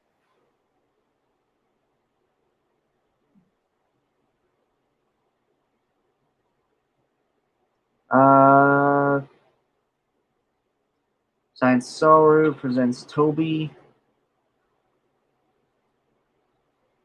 Trigger presents the twins.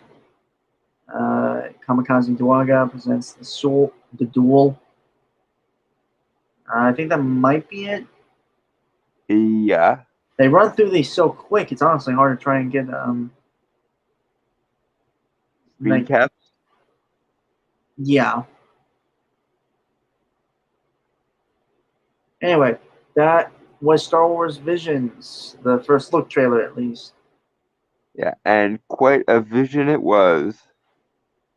I'm gonna let that slide because I'm too tired and honestly it's late. Uh-huh. Anyway, I don't want to say I'm excited. I mean, honestly, it might be the best Star Wars thing that's come out lately. I think that would probably be a fairly easy bar to clear, so probably. Yeah.